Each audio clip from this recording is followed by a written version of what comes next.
3 presentations coming from community service, so I'll leave it up to council's discretion whether or not we want to start any capital budget today or not. Once he's through, we can take a look at the time and you guys can let us know how you want to proceed. Thank you, Jennifer. Good afternoon, Council. I am pleased to introduce to you the Community Services Department and do a very brief and fairly high-level overview of the department and its structure. So our department mission is to provide leadership and direction for the overall and broad long-term environmental, economic, social sustainability of the county, and through that attempt to enhance quality of life for everyone who lives and works and operates and visits Lethbridge County. The county's strategic plan guides all of our department activities in our efforts to foster strong relationships throughout the region with all of our partners, create a vibrant economic development, carefully manage growth, minimize risk associated with disasters, and as well communicate and promote county initiatives and successes throughout the entire and across the organization. Excellent quality of life, a vibrant economic environment, and strong relationships within the region are 3 distinct and direct links we have through our department to the county's strategic plan. So community services, I'm Larry Randall, director of the department. There is our structure. We have 4 sub-departments within the Community Services Department. Planning and Development, Hilary Jansen is the Senior Planner. Economic Development, Martin Abel is our Economic Development Officer. Emergency Services, we have David Entz and Sean LaPointe as Community Peace Officers. And in our Communications Department, Maddie Elliott, who is our Communications Coordinator. Just a little bit about planning and development. There you can see a fine photo of Hilary Jansen. I think that's hot off the press as well, maybe a week or 2 old only. So nice to see that updated photo. Very nice, Hilary. Hilary is responsible for overseeing and managing the day-to-day planning matters for Lethbridge County. She assists with responsibilities of the Development Authority in accordance with the Municipal Government Act. And when I say Development Authority, of course, that is our Development Officer, Sarah Mitchell. She processes development applications and drafts development agreements.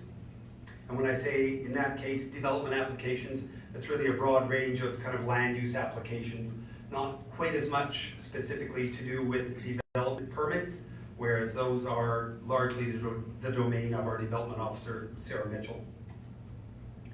She provides interpretation, explanation, guidance to all stakeholders, which include members of the general public, developers, landowners, administration and colleagues, council, of course, and related boards regarding the county's statutory plans and other planning-related documents.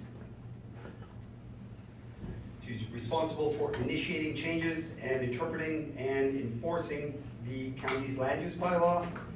And as well, she manages 2 contracts, one for Park Enterprises, who provide building inspection services on behalf of Lethbridge County, and then the longer-standing Oldman River Regional Services Commission, or ORSC, contract who provide land use planning support services to the county. There's Martin Abel, looking a little more casual as the Economic Development Officer. I think that photograph most of you might recognize is just out at the Lundbeck Falls, if I'm not mistaken, in the Crow's Nest Pass.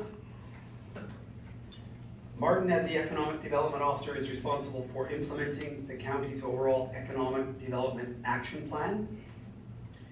He works to identify and pursue strategic business development opportunities as they might arise and as he thinks there might be opportunity to pursue. Develops effective working relationships with a very wide variety of external agencies. And he ensures that the county has a vibrant commercial industrial sector and is well positioned for strategic and sustainable growth. In the bottom left there, you'll see just a snapshot of the Chinese consul visit that we had earlier this year, largely organized by Martin and his department. In the center there, council of course will recall the McCain's tour we had earlier this year as well. It was very interesting. I was able to attend, although I'm not in the photograph. And then as well, the Anyang Student Barbecue. We had a group of young, I think 13 to 15 or 16-year-old Chinese students, and had a nice barbecue outside on a nice warm summer day, and that was a big success as well. Communications Department. Maddie Elliott is our communications coordinator, and she is responsible for planning, developing, implementing, and monitoring all communications, internal and external, as well as engaging with public engagement and special event functions and coordination there. Parades are one example of that. It's a routine piece throughout the year.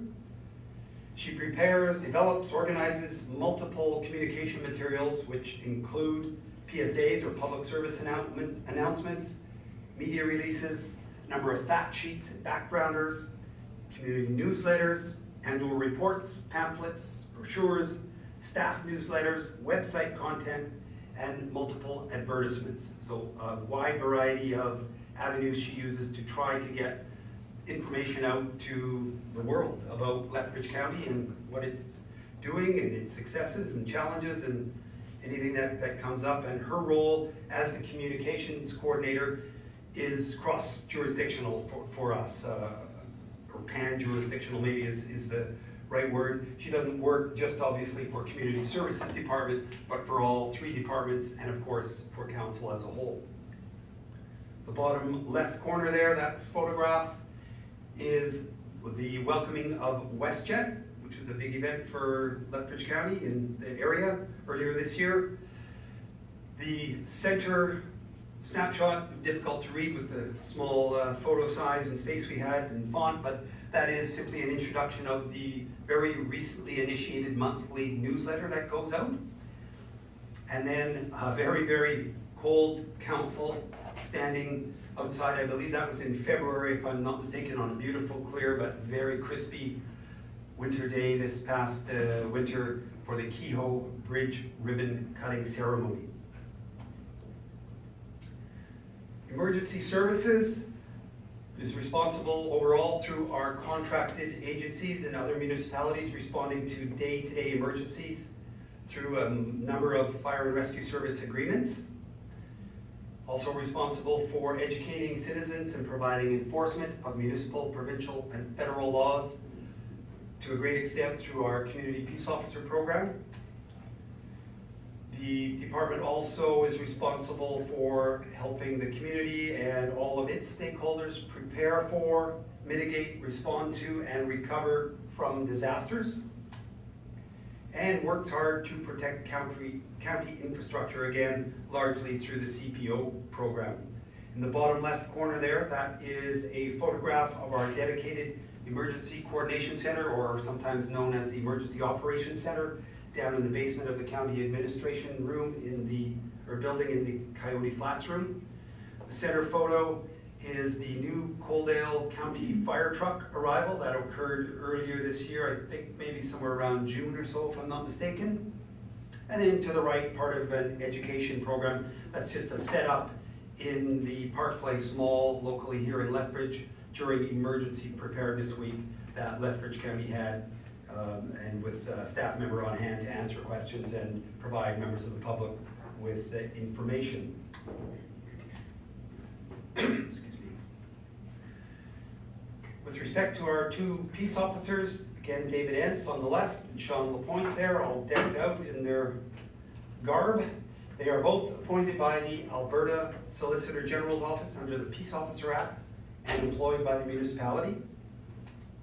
They enforce county bylaws, provincial acts and regulations, including the Traffic Safety Act, which is a big part of their efforts to help protect county infrastructure. They participate in public safety education projects, and they both act as mentors for the Lethbridge College Criminal Justice Policing Program. They work collaboratively with a number of other enforcement agencies, including the RCMP, sheriffs, CPOs, and the Lethbridge Regional Police Service, and perhaps some other enforcement agencies as well. Our Our two officers are on the front line supporting the county's mission and vision statements. They focus on public safety, they assist with the protection of infrastructure, and enhance the quality of life thereby for our citizens. Some of our county successes over the past year, again, implemented a monthly newsletter for citizens. That's just a couple months old. Our department assisted with the implementation of live streaming and recording of council meetings, completed updates to the municipal development plan and land use bylaw, completed IDPs with the town of Picture Butte and the municipal district of Taber. And the one done with the municipal district of Taber is the first IDP that the county has completed with one of its rural partners, neighbors.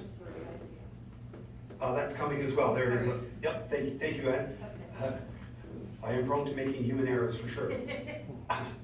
We assisted with completing the county's first of 11 required ICFs, intermunicipal collaboration frameworks, with the municipal district of Taber. So we're up to date with the MD of Taber with respect to an IDP and an ICF. Again, that's our first rural neighbor that we have both of those documents with. And in fact, overall, that ICF that the county has with the MD of Taber is the first of 11 that we will be doing and in fact are working on. So 1 down, 10 to go in that regard.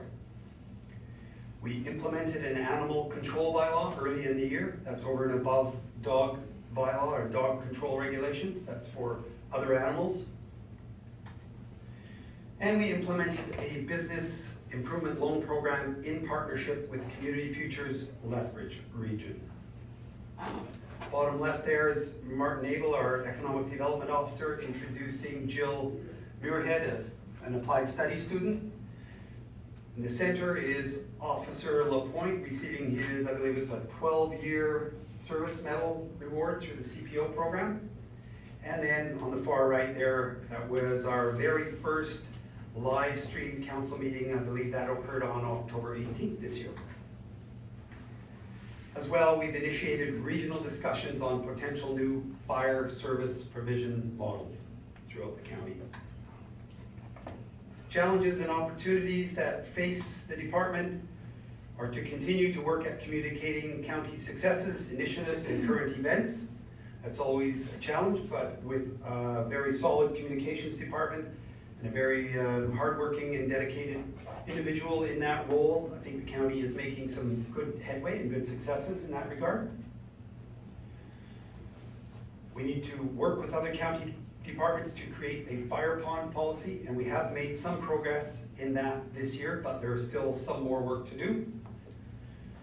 Again, referring back to the fire and rescue services delivery model, we have quite a number of agreements out there with a number of municipalities and other agencies, and we're just looking and examining ways to streamline and make that more efficient and more sustainable, so there's more to come there, and of course council is very involved in that process. We're looking to complete some more hamlet growth studies as well as a grouped country residential land use strategy. We need to ensure the county has an IDP and an ICF, again with each of its 11 municipal neighbors in accordance with the new MGA. And again, we've made some progress, but still, definitely some work to do, but they're on our radar, they're in stream, and we are moving forward in that. And it's always a challenge with land use and economic development to find that delicate balance, proper balance between economic development, managed growth, and protection of agriculture. There are lots of talk and lots of interest these days in solar farms, for example, and sometimes the best agricultural land might also be nicely suited on the other side of things for solar farm development, but then it compromises the agricultural viability of high quality agricultural land as well. So finding that delicate balance is definitely a big challenge. The little graphic at the bottom there, again, kind of tries to exemplify that, the back and forth arrows between agriculture, economic development, and managed growth. Our department, I meant to mention off the top, is the smallest department by numbers of staff in the county, although with the changes at the Lethbridge Airport, I think we're very close and pretty much on par with corporate services. But within our department, I think this is just an interesting little tidbit, a little So kudos I'll throw out to our department. Amongst our staff of 7, there are 5 Bachelor of Arts degrees, 4 master's degrees, and at least 3 diplomas. So our department is skilled, well-trained, dedicated, and very proud of what we do, and look forward to working with a great staff moving forward. Thank you very much. Any questions?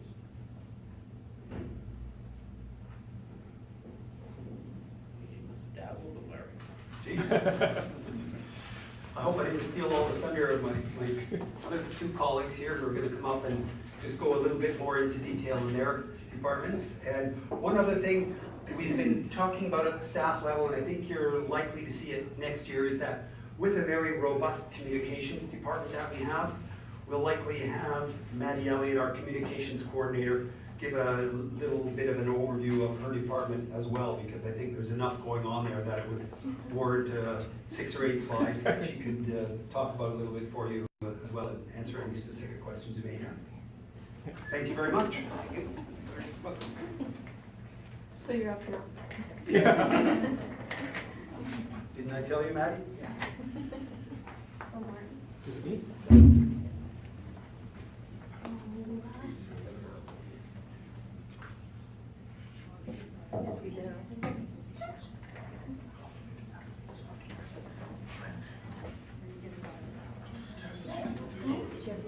Oh, no.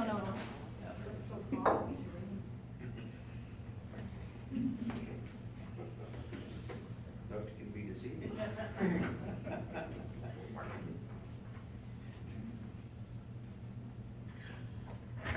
All right, good afternoon, Mr. Chairman, members of council. Thank you for this opportunity to give you a brief overview of the Economic Development Subdepartment falling under Community Services. And I realize Larry did a very good job of kind of providing a general overview of what I do, so I won't take too long, but I'll try and dig a little bit deeper and explain a little bit more about what's going on here. I think we've seen that picture before. I must really like it or something. Anyway, a little bit more about me, the sub-department of 1.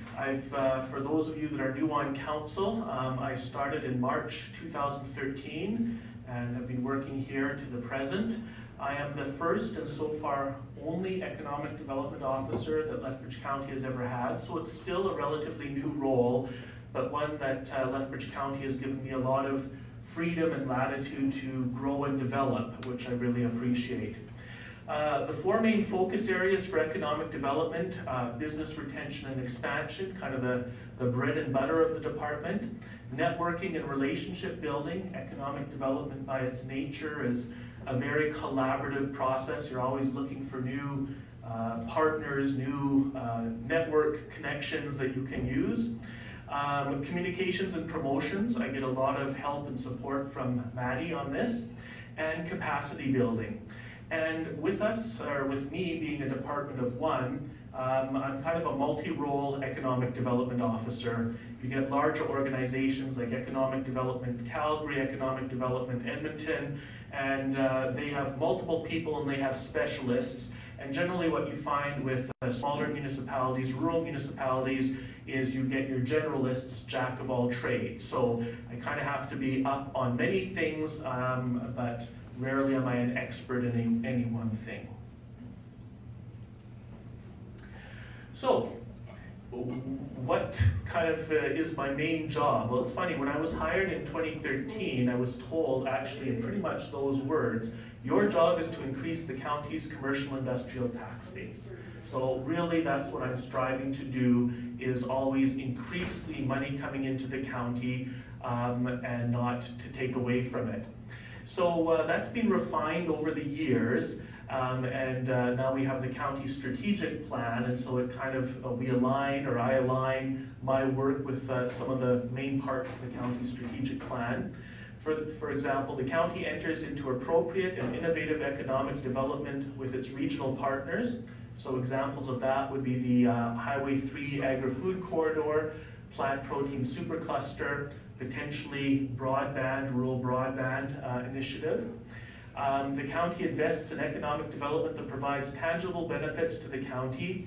For example, the Business Improvement Loan Program that we entered into with Community Futures Lethbridge Region, the CARES grant application that we applied for and received to study solar electrification of Stewart Siding, etc.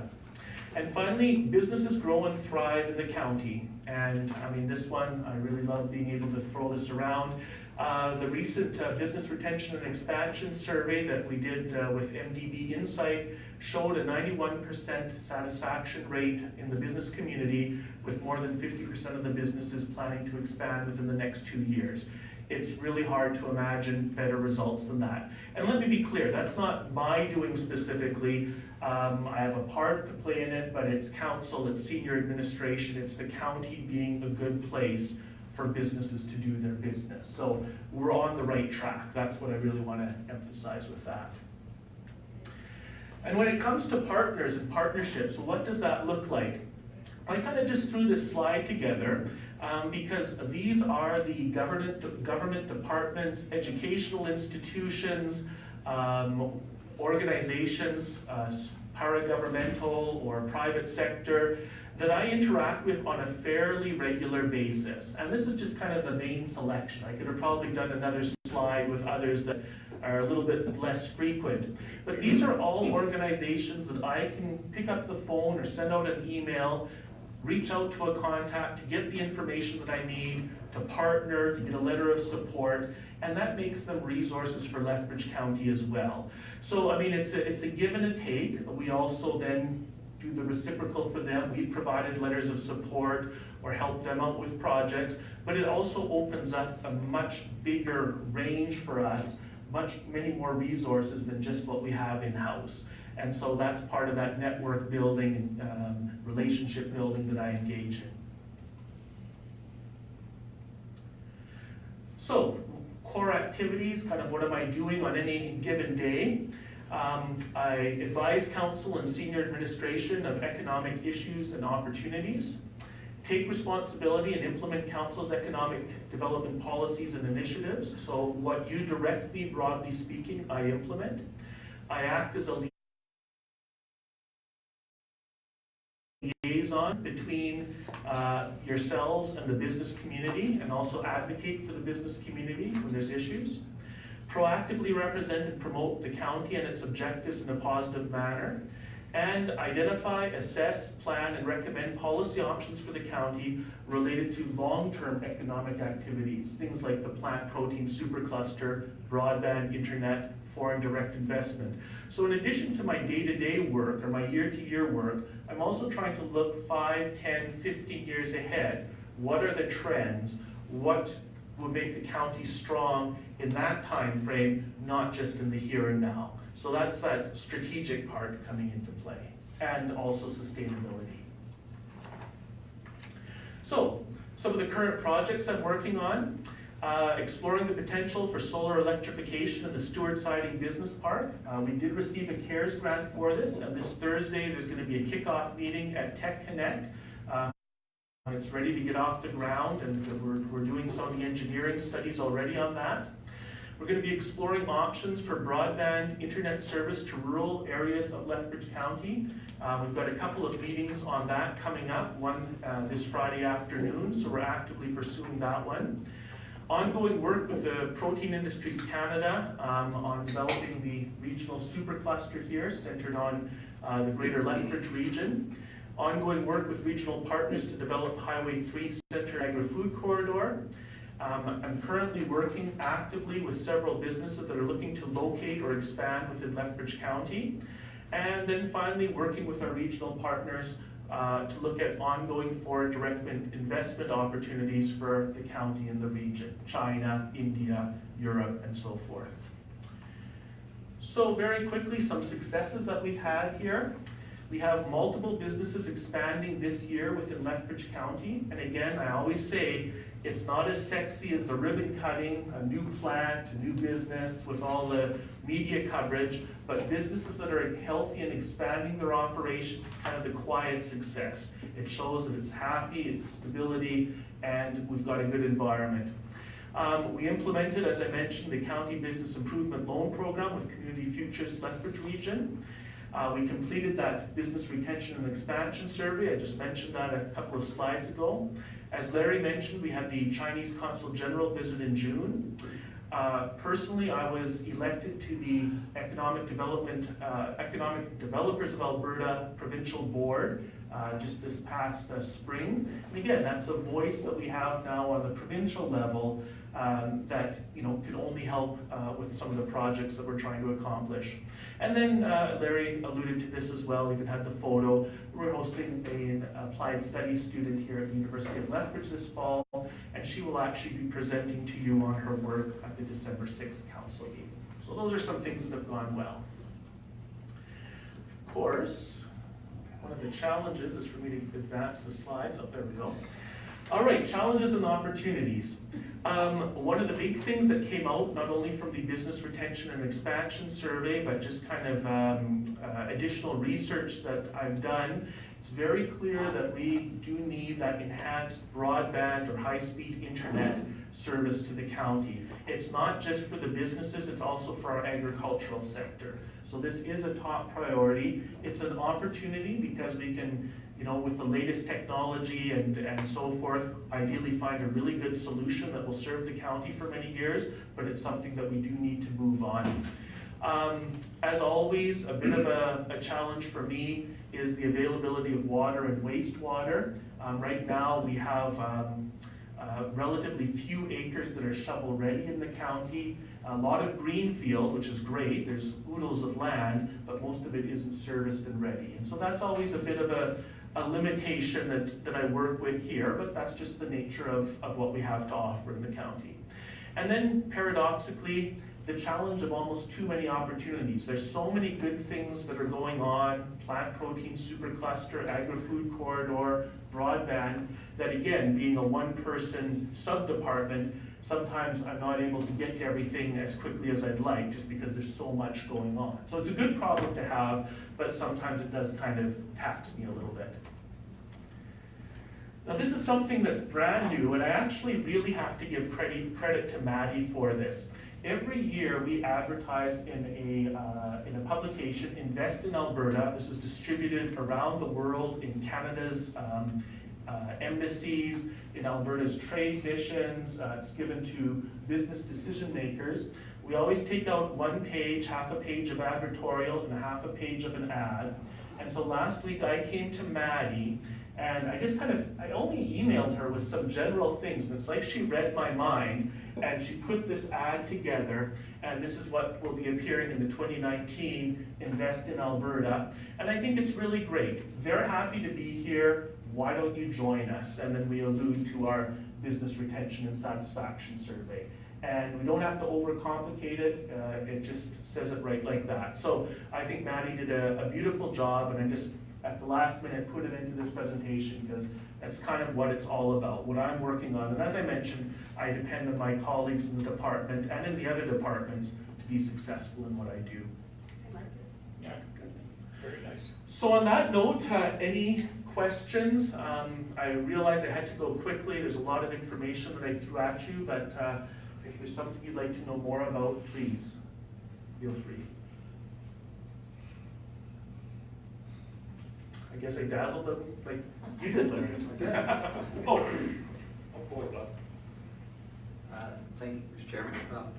Yeah, on the high-speed internet thing, because there's a lot of rumbling going on, like why does it take so long to get this to the rural areas and stuff like that? Are we any further than a couple of months ago when I think in the Economic Development Committee that we talked about, if you have any contact with providers or anything like that? Thank you, Councillor Randavine. That's a very good question. There's a couple of intriguing possibilities that we have. One that I think we did discuss at that meeting was the dark fiber, a line that runs from Calgary to Medicine Hat, but also along Highway 3 from Medicine Hat to Lethbridge. We may be able to tie into that and have offshoots from that would go into the county. And in fact, we'll be meeting about that this Friday. That's the meeting that we have going on. And then in December, this is very interesting, and it just shows there's so much going on. There's so much changing very rapidly. ATCO is looking at, in addition to its oil or its gas lines, doing some kind of an internet into rural areas, making use of its existing oil or gas, I keep saying oil, gas infrastructure to do that. This is the first I've heard of it. It sounds intriguing, and what we're going to be looking for is obviously the lowest cost, best option. The province and the feds realize that this is a problem too, and they make rumblings about making money available and everything, but nothing concrete as of yet. So it's kind of a non-answer or a half answer to your question. Yes, progress is being made. I can't give you a specific, this is what we're going to do quite yet, though. Any other questions?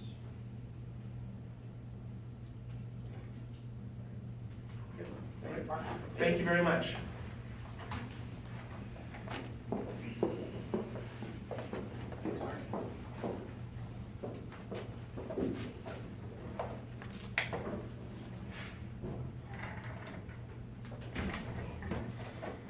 Last but not least, right? Are you ready? Everybody's wide-eyed and bushy-tailed, ready for the intriguing world of planning and development today? Sorry. Thank you very much, Council, for being here to listen to my presentation. Thank you to Larry for the introductions. He did cover off some of what we do in the Planning and Development Department. First, I would like to kind of mention that although we are a department of two, really, I utilize a lot of people in the county in terms of planning and development. I work closely with Larry and Rick and Tracy to a certain extent for different projects that we're working on. Communications is key. I work a lot with Martin too on when he has a question about somebody wanting to come into the county, how does it fit in? Can they go here? Can they go here? So really, it's a department of two, but really, I use as many people as I can to have the most well-rounded decisions possible. So with that, technically, we are a department of two. There's myself, I'm the senior planner with the county, and also we have Sarah Mitchell, who is the development officer. So our department mission is to provide prompt and efficient development services to county residents and to development and implement planning policies and bylaws to ensure the long-term sustainable development within the county. My role here at the county, I have been here for almost 6 years. I know it's hard to believe. But it's been a very rewarding and challenging position so far, and I look forward to a great many more years of challenges and opportunities. So I am the head of the Planning and Development Department. I oversee the development permitting and the duties of the development officer. I meet with countless residents and developers on projects or even just those little seeds of ideas that come in. I process land use bylaw amendments and applications for planning bylaws, so agrarian structure plans or those types of things that come in. I draft the development agreements for the county, which you as acting as the subdivision authority would see as one of the conditions on your many subdivisions that you would approve. So I'm the one who works behind the scenes closely with the Municipal Services Department to do that. I review the county's land use planning documents and amend and update them as required, as seen this year in the amendments that we have to the land use bylaw and the municipal development plan. I ensure that the county is engaged with the adjacent municipalities. So working closely with Larry and Ann on IDPs, not so much with the ICS, but making sure that we are building those relationships. Managing the contracts with Park Enterprises and the Old Man River Regional Services Commission, and then also identifying areas that would benefit from further planning. So that would be looking at things like implementing the commercial and industrial land use strategy. Larry alluded to the land use strategy for group country residential. So looking at things that can help myself make better decisions, Sarah when she's doing development permits, and council when we have applications coming forward to you. Sarah Mitchell, she's the development officer with the county. She's been here for almost 2 years. She meets regularly with county residents to discuss development permits or development opportunities that would require a development permit, accepts and reviews development permit applications, monitors approved development permits to ensure those conditions that have been put on there are met. This is kind of a big one, and it's one of the most challenging ones, I think, would be to enforce the policies and regulations contained within those county documents. So if somebody hasn't complied with a permit or hasn't complied with something that's within our land use bylaw, Sarah is generally the one who is looking into that and seeing what needs to be done to bring everything into compliance. Reviewing and issuing letters of compliance, so when people want a real property report and they want to make sure that their property complies with the requirements of the bylaw, she looks at those and provides letters of compliance. And then she also assists me as required on any projects that might come up or research inquiries that fit into her daily job.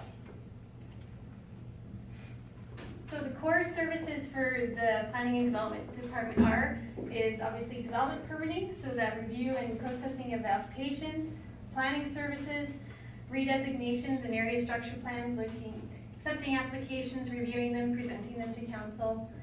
Subdivisions, ORSC is they process the applications, but I do, along with Larry and Municipal Services, review and comment on those subdivision referrals, and then, as I mentioned before, draft the development agreements. Intermunicipal relations, making sure that we're working with our adjacent municipalities on joint ventures. We have one with the town of Colehurst right now that's ongoing. Referrals, so that would refer to outside agencies sending us, or outside municipalities sending us applications. So I get referrals from all the adjacent municipalities, so the city of Lethbridge, Coaldale, Colehurst, Nobleford, Picture Butte, you name it, we get it. And also the NRCB for feedlots and feedlot expansions, or confined feeding operation expansions. So legislative requirements, I think Larry's the legislative guy more so than I am, but I look at it from the drafting of bylaws and policies and making sure they all fit within the Municipal Government Act. Oversee the external contracts with ORSC and Park Enterprises. And then also something that I've taken on this last year, it's relatively new, would be the land inventory and sales. So looking at the county-owned properties and then identifying with the senior management those ones that could be surplus and then posting them for sale.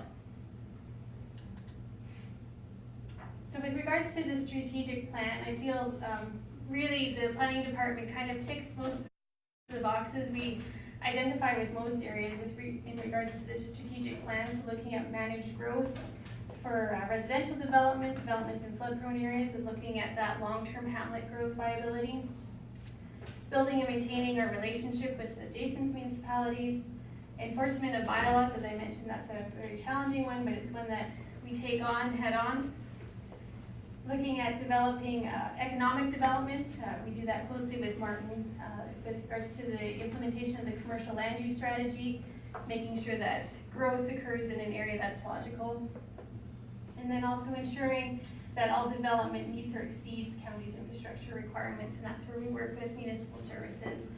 When we do a subdivision, making sure roads are done to the county specs, making sure stormwater management facilities are correctly engineered and installed correctly too. So with regards to the current projects, there's lots of little projects, but these are the higher level kind of projects that we're looking at. Intermunicipal development plans, Larry mentioned those, so working on, we have four or five remaining. We have to redo the one with Coaldale too because of the annexation. So those are, although they come up periodically, they are kind of an ongoing project. The hamlet growth studies, that's, we finished the Monarch growth study and are working towards the Turin and Iron Springs. Industrial area structure plan, joint industrial area structure plan with the town of Colehurst, that's nearing completion. The Old Man River Regional Services Commission was the one who is doing that project, so we're overseeing that. Monitoring and implementation of the industrial commercial land use strategy, and then the sale of surplus county-owned parcels. So that'll be one of those projects that's ongoing. We'll see as parcels come up, what we want to do with them. I think we've had a good number of successes within the department. Updating with regards to those modernized Municipal Government Act and the South Saskatchewan Regional Plan, we had to do some fairly hefty amendments to the Municipal Development Plan and the Land Use Bylaw. So we did those and we finished those this year, so ahead of schedule, which was great. We also added in new regulations with regards to the new cannabis legalization. We completed that Monarch Growth study, which I think worked out really well. We did a survey, which we had really good uptake on in terms of getting some feedback from citizens. Adoption of the Picture Butte and MD of Tabor into municipal development plans, and then also the recent adoption of the Chinook Industrial Area Structure Plan. This last one I felt really tied into kind of some of those core things in terms of, really implementing that industrial commercial land use strategy and also working with the city and the policies that are in the intermunicipal development plan. I think those were really good successes. They really show that we're working towards those end goals of working in a more regional context. We do have some challenges and opportunities. We are required to complete all of those IDPs and along with the ICFs, but I think Ann and I are heading out on the road in the beginning of December to try road tour. Yeah, we're gonna go meet with all the other worlds to try and get those finished using the MD of Tabor IDP as a template and doing them in-house for the most part. So hopefully that'll expedite the process. Work with other municipalities on development opportunities and joint ventures. It seems everybody wants to work with us, but we have only so many opportunities, like resources to get out there. So I think it'll be a challenge and an opportunity at the same time to work with each of our regional neighbors. To develop that group country residential land use strategy, I think would be very helpful in terms of identifying good areas, not necessarily specifically, but having some better criteria around where residential development is a good fit. And then working with the other county departments on policy for fire ponds. That's only one area where we kind of work together. Other things that I know I've been working with municipal services is also the updates to the servicing guidelines. So looking at those with them. And then also the management of various long-range projects so we can meet this county strategic plan, as Martin alluded to. There's lots of projects, we're somewhat short on time, but I think slowly but surely we've seen some good progress. And that's my presentation. Is there any questions from council? Ross? Thank you, Mr. Chairman. Since the province is doing a lot of the industrial assessments, is there is there constant communication now, more now with the planning that's being done, or is there no interference there at all? Thank you, Councillor Vanderveen. No, I wouldn't say so. That we have in the Municipal Government Act, the province really sets the stage for the municipalities to create their own land use bylaw, and they don't really interfere in terms of any development on the development side of things or planning of where things go. That's up to us. We have a lot of autonomy in that sector. So I think, yeah, we have a lot of feelers out, as Larry mentioned, for solar facilities. We have a couple potential wind farms coming in. We don't have any really big industry projects, but I think those fit within that linear assessment under the, but we don't, they have a role to play, but they haven't, I don't see that there's been any necessarily interference with that. Any other questions? Yeah. Yeah. On the confined feeding operations in the NRCB, when they get an expansion, do they send it to you? Yes, Councillor Benson, I get all applications with regards to any expansion or new operation within the county. Okay. How much did you get this year? There was quite a few. I want to say probably 25, 30. It's not necessarily all of them go through, or some of them withdraw, but there has been quite a few applications this year.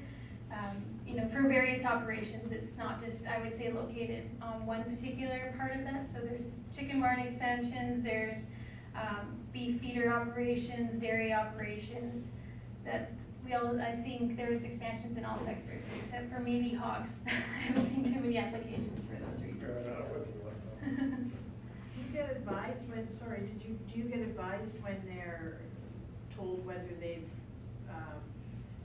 went forward or Yeah. not, or been Yeah, approved? so I send back comments based off of the land use bylaw, and I also send them out just generally I send them out to Gary Seacrest and Dwayne Rodness in terms of the ag side of things to try and get their input. Generally, they're fairly, their expansions make sense, in terms of the bylaws. So when they do approve them or not approve them, I do get the notice of decision, and then, it all goes into the land file, and I send them to Les and Chris to ensure that they have that in their inventory too.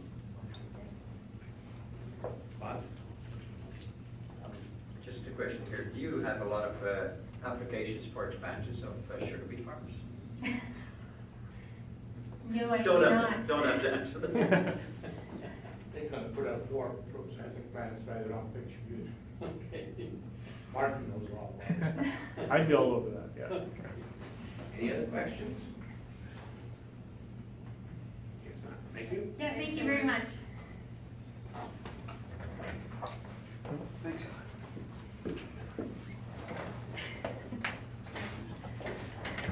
So we have the option of getting started on some of the capital budget today. Tomorrow.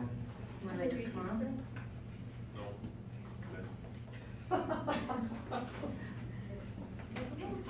Hold on. God, you was here. No. Well, we're here. We can still wrap up by 4 easily if we get started today, and Tracy has a bit of a capital budget intro, so. Introduction. Oh. Yeah.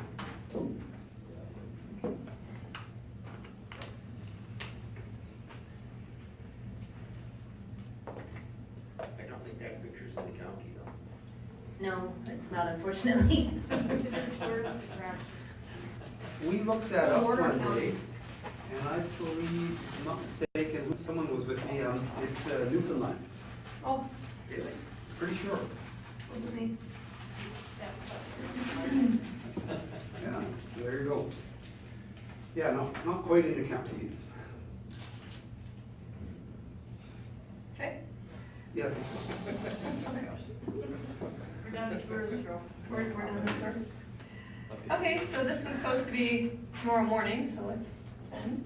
I have to owe Jen a big thanks for putting this together for me while I was away moving last week. She entered a bunch of the numbers and updated it for me, so thanks, Jen.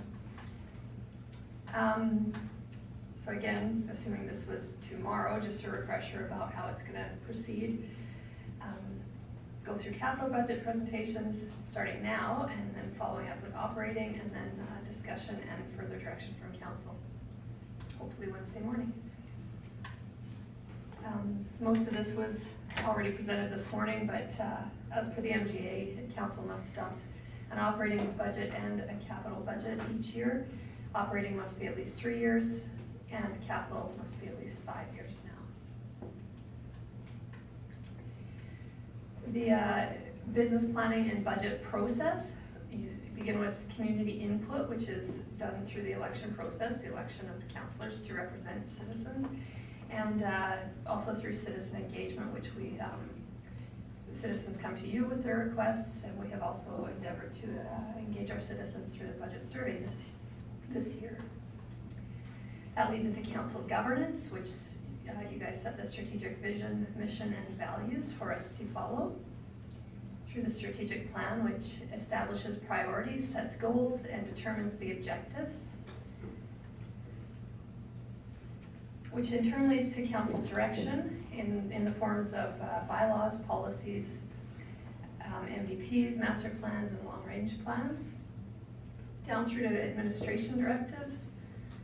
This is where the CIO provides direction to staff to develop their departmental business plans and budgets, which eventually lead into the program and service delivery of effective and efficient services to our citizens. Can you back up? Yep. I'm not sure, you say the community input and then council governance, and then that rolls into strat planning. So I'm Basically, yeah.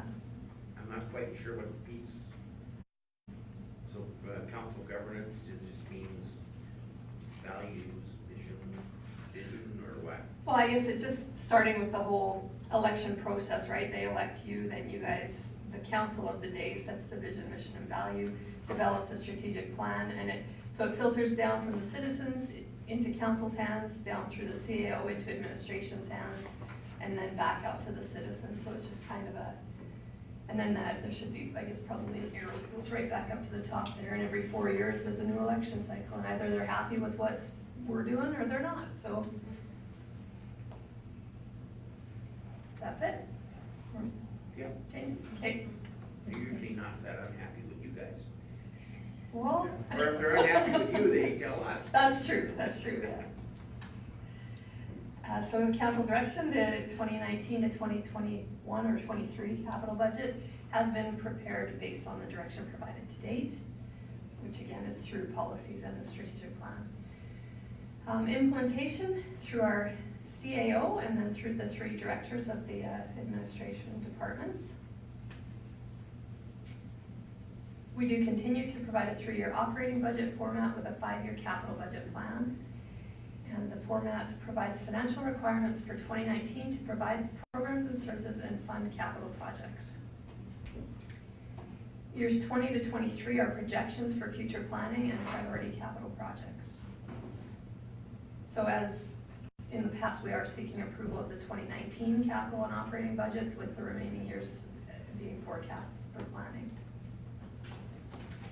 Some of the budget challenges that we encounter are wants versus affordability, the pressures on our infrastructure, the fact that we have very limited revenue sources at the municipal level, inflation and the US dollar, downloading from other levels of government, especially provincial levels of government.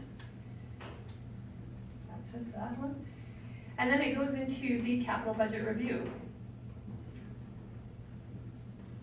So the purpose of the capital budget is to maintain and improve infrastructure to ensure continued delivery of services.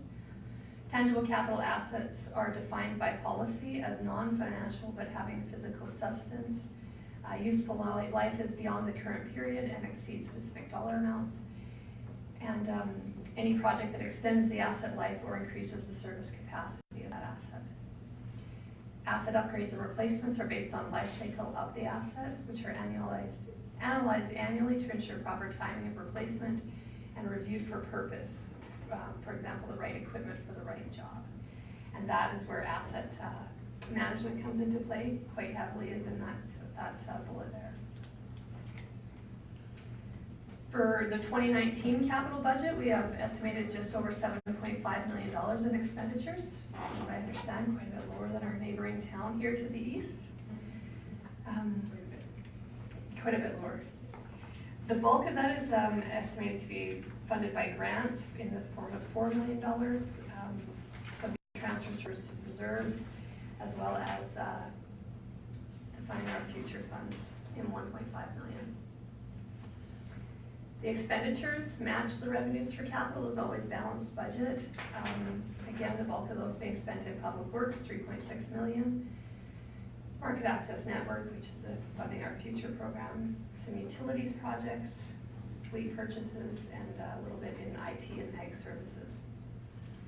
You can see looking out there that stays pretty stable in terms of capital expenditures, slightly lower.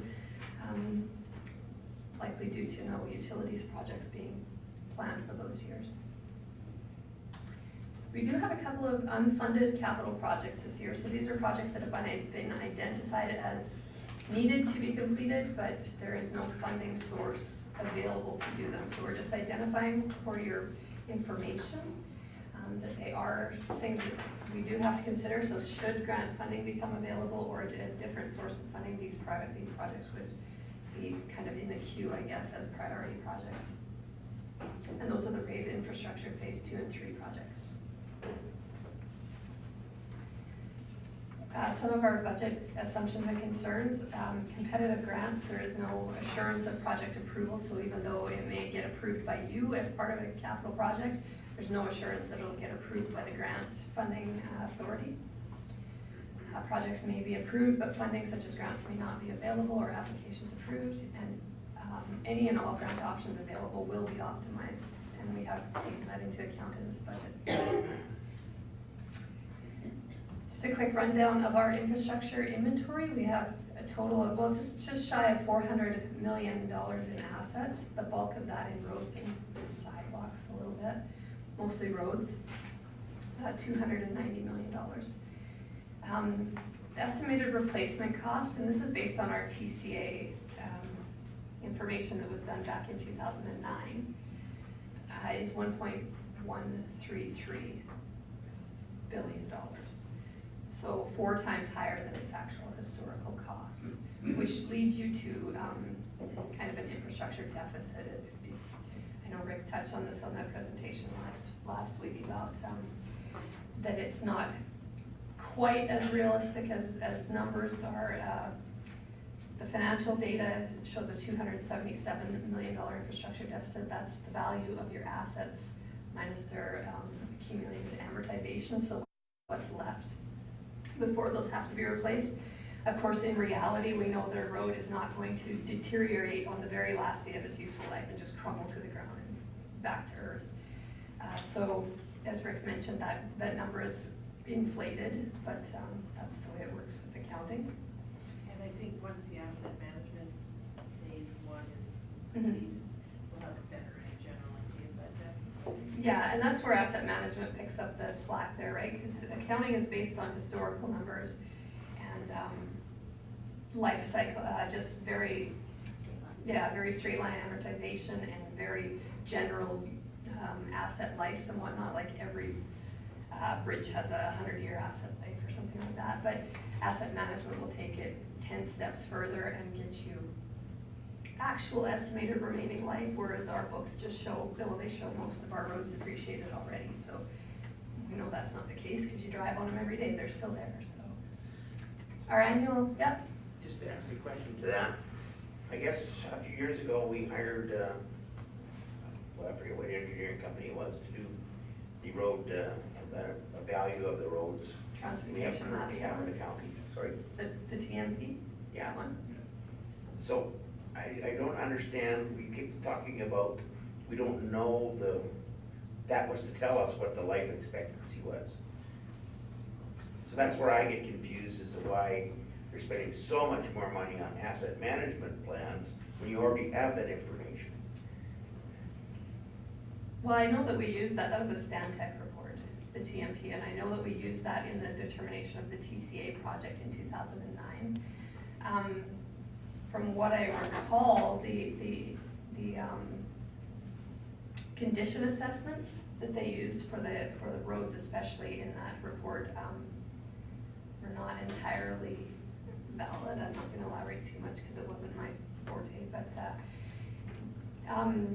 we don't so much take into account condition assessment in the accounting.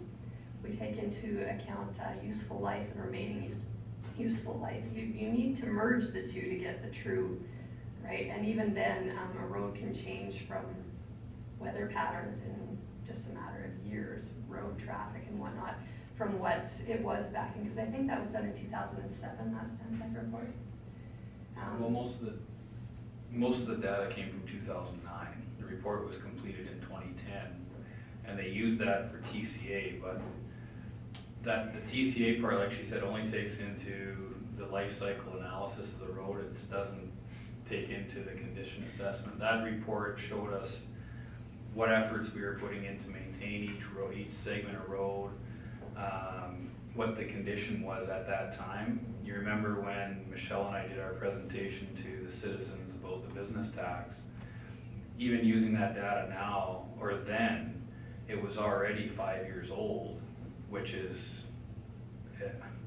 very difficult. With asset management, we're going to continually be doing those condition assessments on a set schedule so we know where they're at.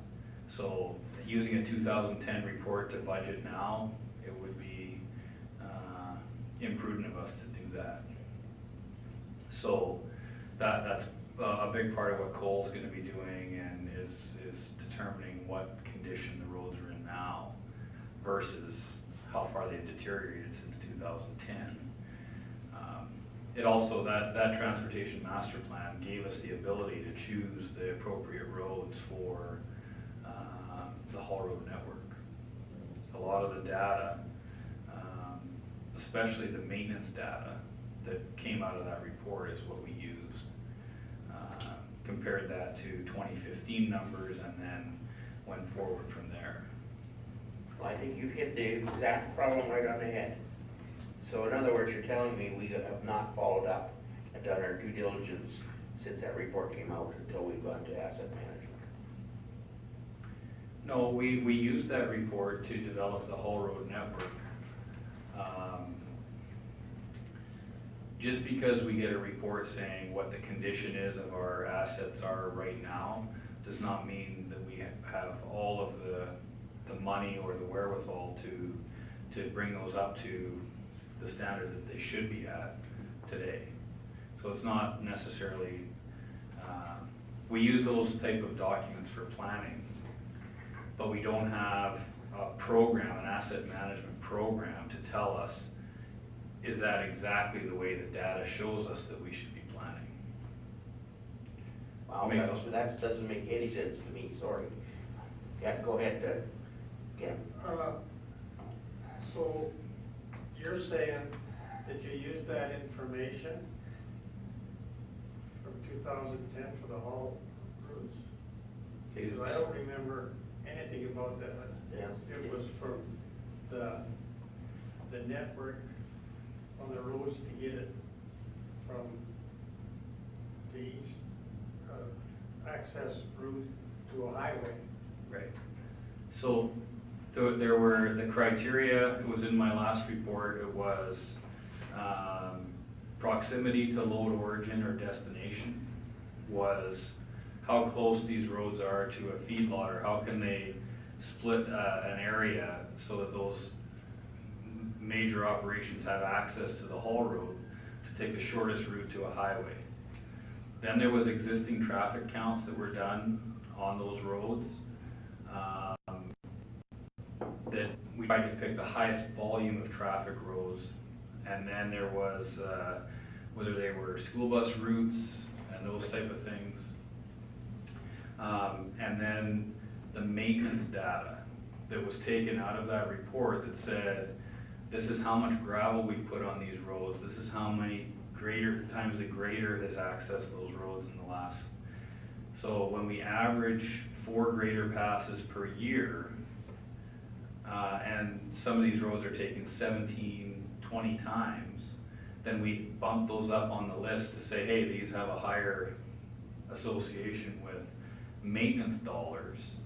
So it makes sense to have those. So all 4 of those criteria put together gave us the ability to choose the right road network, and then the input from the public and yourselves. Tori? Thank you, Mr. Chairman. Just to follow up, Rick, so I think the point that we're missing here is that when you're talking about a report, that report, that's a static report that's generated, used for its function. We're talking about a living document, a living system when we're talking about asset management. We're constantly putting input into that and using that both in real time and then also looking forward. And I think we're gonna have a long couple of days here if we don't get on the same page on asset management. Like this council, the previous council has decided that's the path we're gonna go down. We're gonna invest some dollars into it. Is it a big number? I think it depends on how you look at it. I think I look at it as an investment in the county, an investment in us, an investment in our ability to make strong decisions. And if we're just gonna fight about the relevance of asset management and bicker over that, we're never gonna get anywhere here. So I just wanna have that discussion right now. I fully support where we're going. We need to go in that direction. To save a few dollars now and back out of a program or go away from a program is not a prudent decision going forward. We need to make better more educated decisions. And this is a tool, in my opinion, and a tool that is very valuable. And I hate having this kind of under-bubbling current over the value of this program. It's something that council has agreed upon. Now we need to move forward. Well, just to qualify this, I think the point I'm trying to get across is if you're not been doing it all along, how did you arrive at what you did? Like every year you must have taken that information from 2010 and added to it to make you where you came to the decision to build the haul roads. So I still don't get the connection to the asset management to spend another $250,000. Because if you weren't doing it, how did we know where we were going? Because we didn't use asset management to get the haul roads. Right, so every year we make assumptions. We use our best engineering judgment, which is what we're taught from day one, is to use our best engineering judgment to make the decisions that need to be done every day. And as was alluded to this morning, you guys can only make the decisions based on the best information that you get. We have a lot of assets out there, and what ends up happening over the years, you end up creating a deficit because you're not investing at the right level or in the right infrastructure. Now we can do our absolute best, and I think we've done a very good job.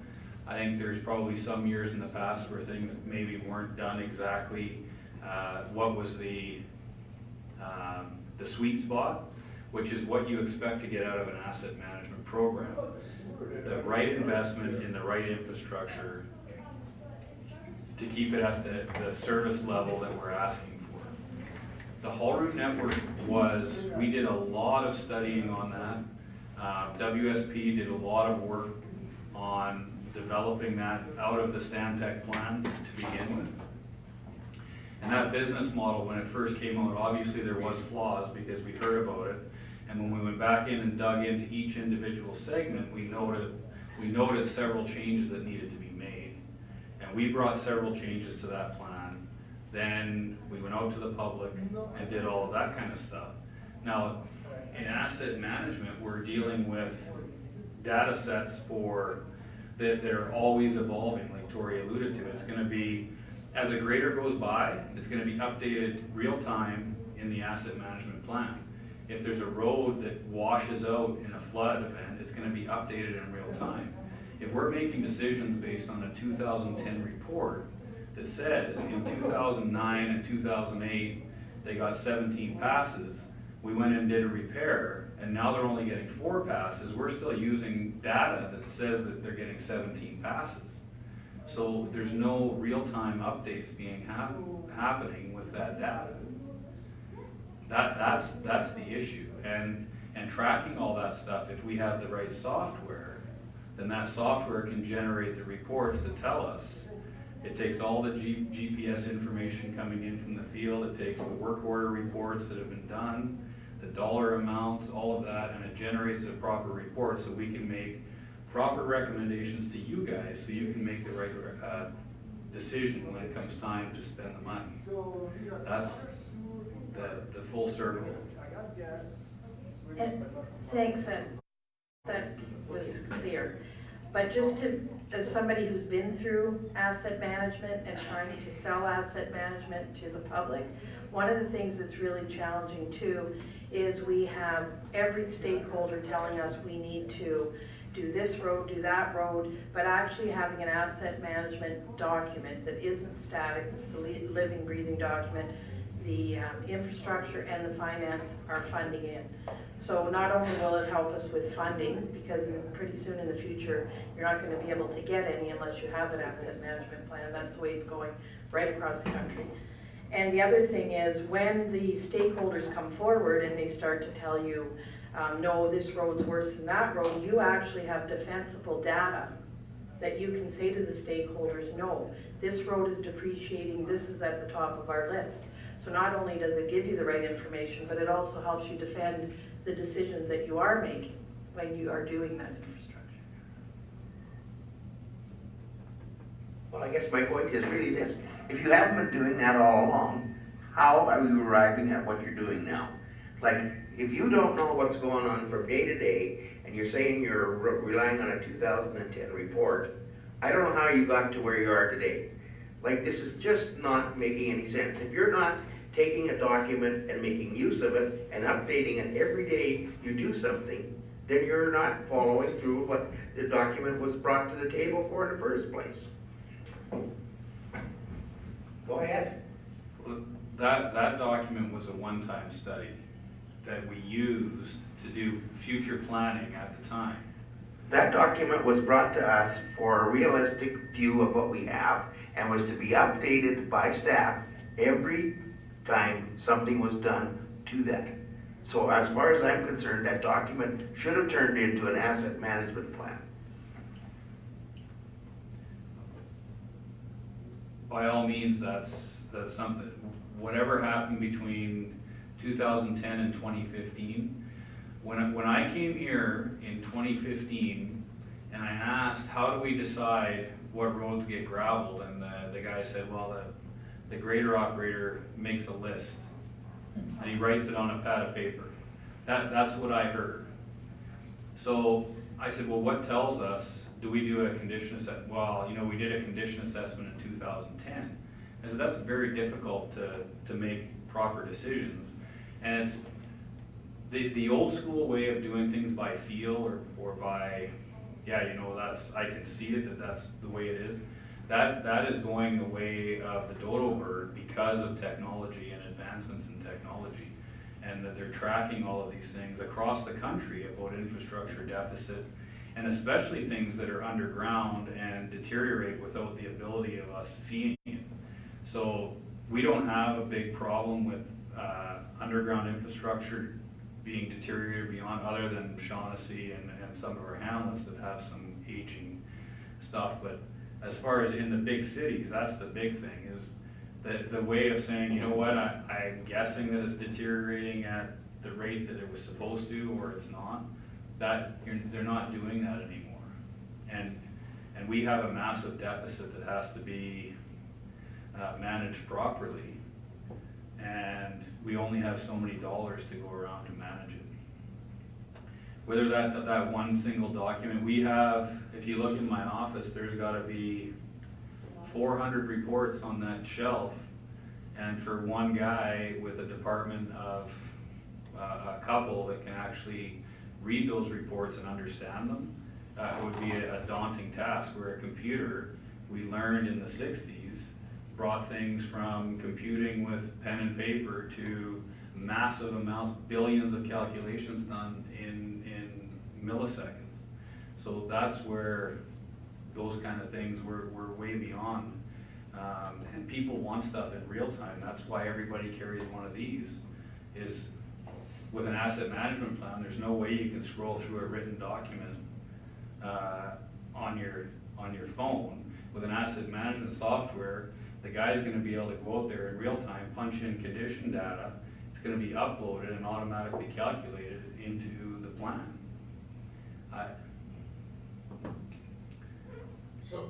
Oh, sorry, Bob. Sorry.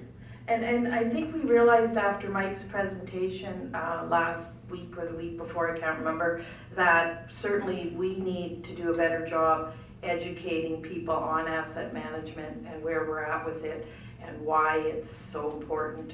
So we did kind of discuss that internally, but we do think there is a need for that so people can get a better understanding of asset management as a whole. Go ahead, Bob. So you're gonna, with the assets management, the GPS, will it be thing right to your office here, or wait to the computer? In time, it's going to be all automatically linked. But you're still gonna have a guy going out there telling you which roads are bad here? Well, in time, what we have to do is we've got to set a benchmark of where we're at today. But in time, that should tell us what roads the guy's got to go out and look at and make determination. Does this need reconditioning? Does it need, or will we get away with three more years of just graveling before we have to recondition? Times the grader's gone down, it gives you an idea of how bad that road gets. That's right, and or complaints. I mean, a complaint gets logged into the system, and if we get 5 or 6 complaints on a certain particular road, then it makes a lot of sense. Hey, this is something that we really have to look at, or maybe it's just people complaining. Yeah.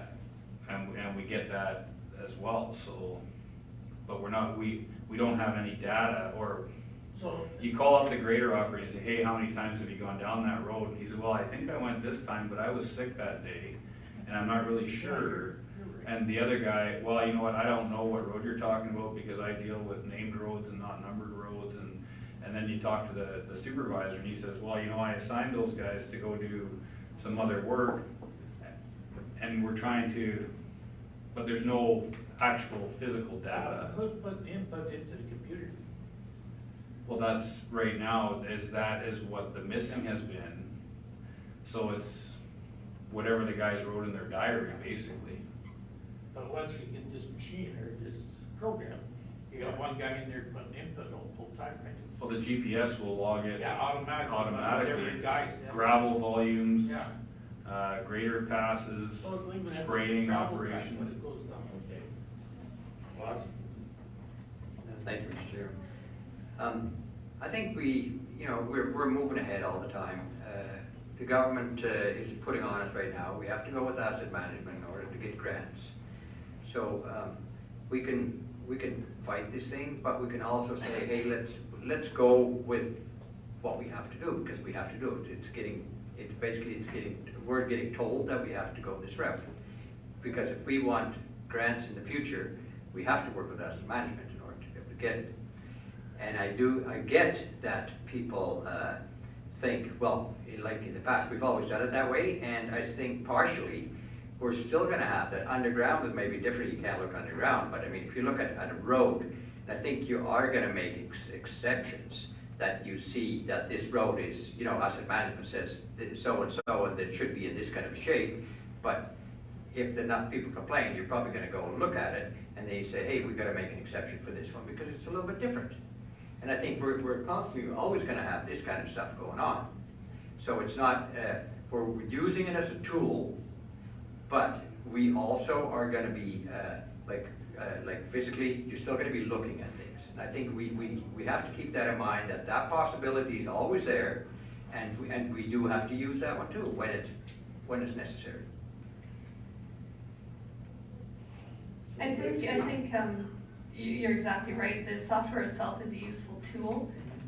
It's never going to replace people and the decisions that need to be made, which is based on real life experiences and whatnot. In my opinion, asset management is a bridge between the accounting world and the engineering world. It assists with long-range planning, from my side of it, financial planning, because the accounting data we work with, like I said, is historical. Asset management takes into account replacement costs and future costs and whatnot. So in my experience, it's going to bridge the two worlds and make it possible for those long-range plannings. And I know that FGTF, the Federal Gas Tax Fund, a requirement with the provinces is to have an asset management plan in place, though I'm not sure when enforcement comes in. Not to say that we don't have one. We do have a 5-year asset management plan, capital management plan in place right now, as we're going to present to you. But the long-range planning, I think asset management is to build resilient communities and make sure they are sustainable in the long range. If you're looking out like 50 years, 100 years at some of these, most of the assets in our communities haven't even been through a full life cycle in the history. I mean, municipalities as a whole are very young, right? Like less than 100 years old, most municipalities. We're only 50-some years old ourselves. Most of our assets were built in the 60s and they're still the same assets. So I think that it's such an evolving process that this is, as things were just kind of being done day to day, they're forcing people to actually take a critical look at their assets and plan longer than their own generation, right? Which is, I think, how it's been done in the past. It's just what's going to get us through the next 5 years or something. What's going to get us through our grandkids' years, and what's it going to cost for planning that and for forecasting that out. So I think software is, like you said, a really good tool for that planning, but it's never going to replace people in their own professional judgment. So I guess basically, we bought, years ago, we started out, we bought GPS for the graders and the gravel trucks and all the pickup trucks and everything. And it was supposed to record absolutely everything what you've described. So basically what I'm kind of hearing is that never ever happened. Oh, so combining that to what your last comment is that those kind of things, keeping the report up to date and acting on what the recommendation, all those kind of things. And then the GPS, they're all things that have been done over the years to try to get the ability to keep everything up to date. But without combining it all into one system, there is no real way of doing that without increasing staffing levels on an astronomical level, or creating a plan that is an important stage in keeping up with the technology. Because processing GPS data, if you see the reports when we print off, even we're trying to track one pickup truck, there's, what are those points called? They're, Mike calls them, anyway, it registers a data set like every second. So when you're trying to track what a pickup truck did on a full day, you're talking 8 times 60 times 60, so 3,600, 21,000 points that come up on that computer in one crack. Trying to analyze that as one person would be impossible without a computer and the right software to do it. And we're not even talking about gravel volumes or where they started the drop, where they ended the drop. All that is being tracked, but it's being tracked in its own program, and it doesn't communicate with any other program that we have. So it's evolving to a point where we can't physically keep that.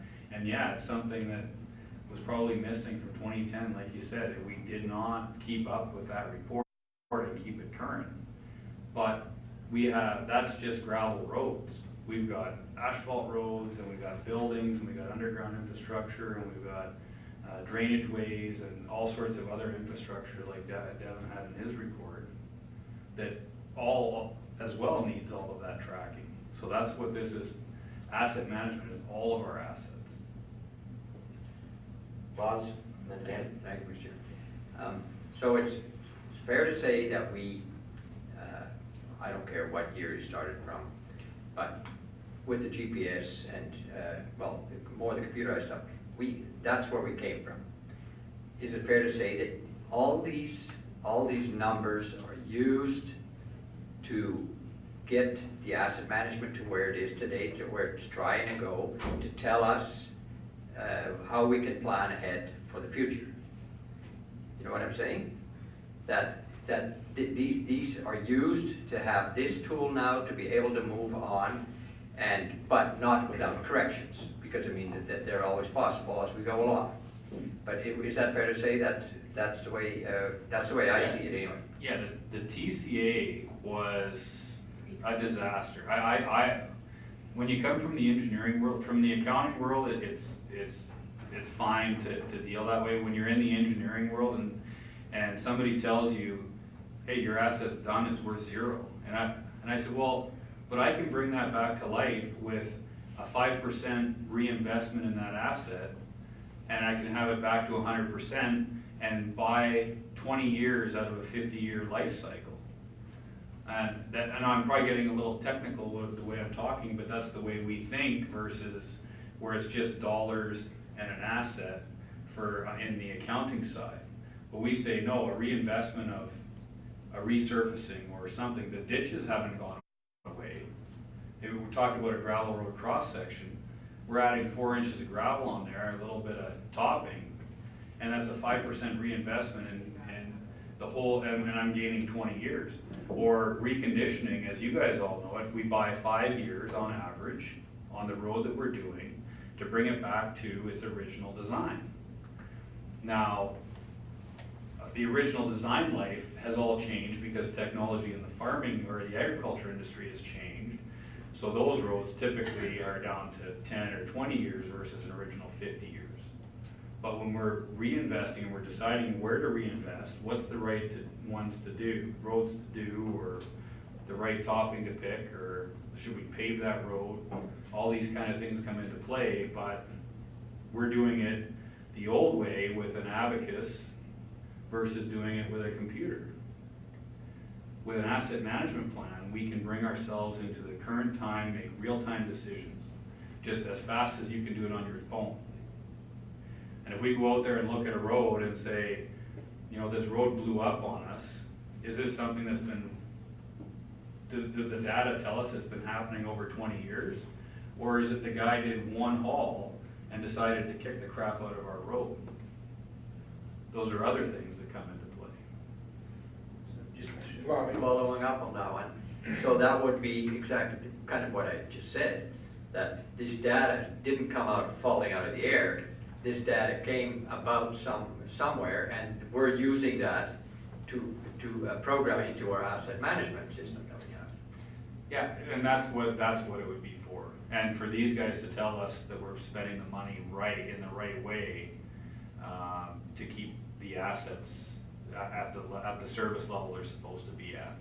That's where the marriage between finance and the public works world need to come Which together. is crucial, and some municipalities have made the mistake of just housing their asset management either in a planning department or the finance department, but here we're doing a broad stroke, so we're getting the benefit of both. Yeah, right? TCA was virtually all accounting. That you guys, Not quite. well, I'd say it wasn't a complete disaster. I mean, but prior to that, municipalities had no idea of their assets. Were you working in that? I did the TCA project here, so, I mean, we had $50 million of assets on the books. Now we have almost $400 million worth of assets on the books. Municipalities had no idea what they had, where it was, and how much it was valued at. So that's what TCA did, was to give an idea of what was out there. I mean, we knew there were roads out there, but they were never not a comprehensive list of all assets, which we did end up with at the end of it. So that was a plus. The con of TCA, as I mentioned before, is that it's based on historical costs, most of those costs occurring in the 1960s, which, as we know, you can't buy anything that you did back then. So. And then you have to explain to the public that now the financial statement, when it said you had over 400 billion in assets, it wasn't really there. Yeah. That was not. Yeah, so when we put the GPS on, that was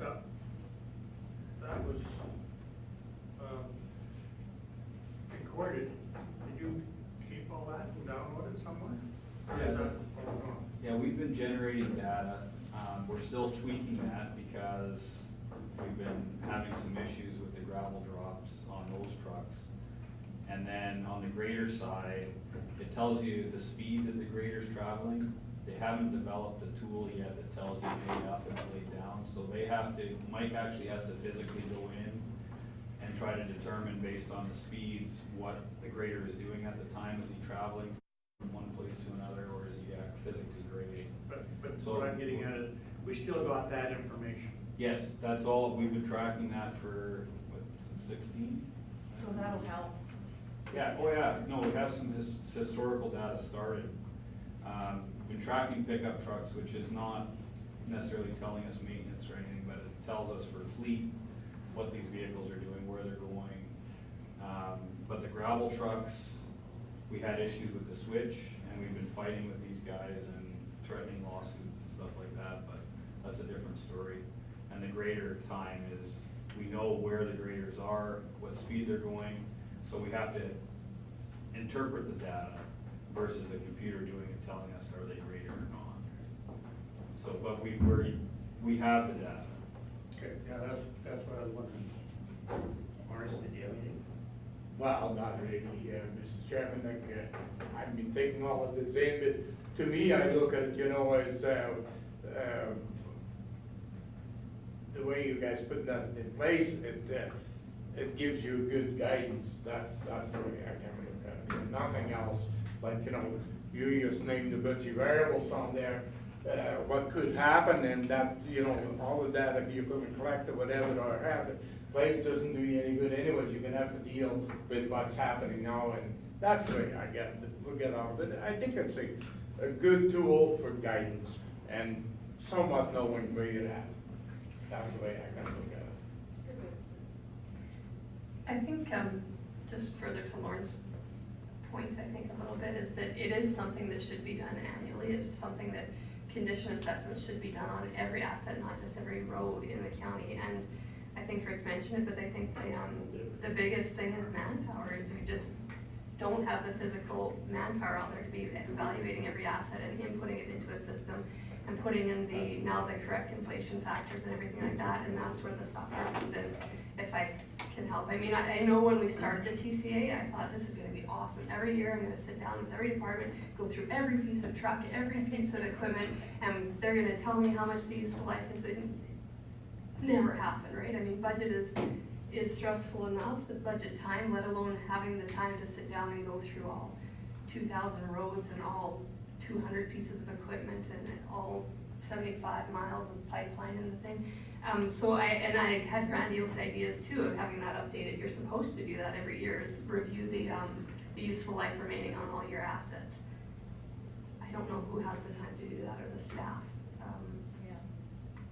But you are right, it is something that should be done every year. I just don't know physically how it could be done. Right? On certain items you can, for sure. And the other thing we are keeping track of, since we did TCA, that's me. Since we did TCA, is the costs that we have been spending on capital every year. We have been tracking that and capitalizing those costs.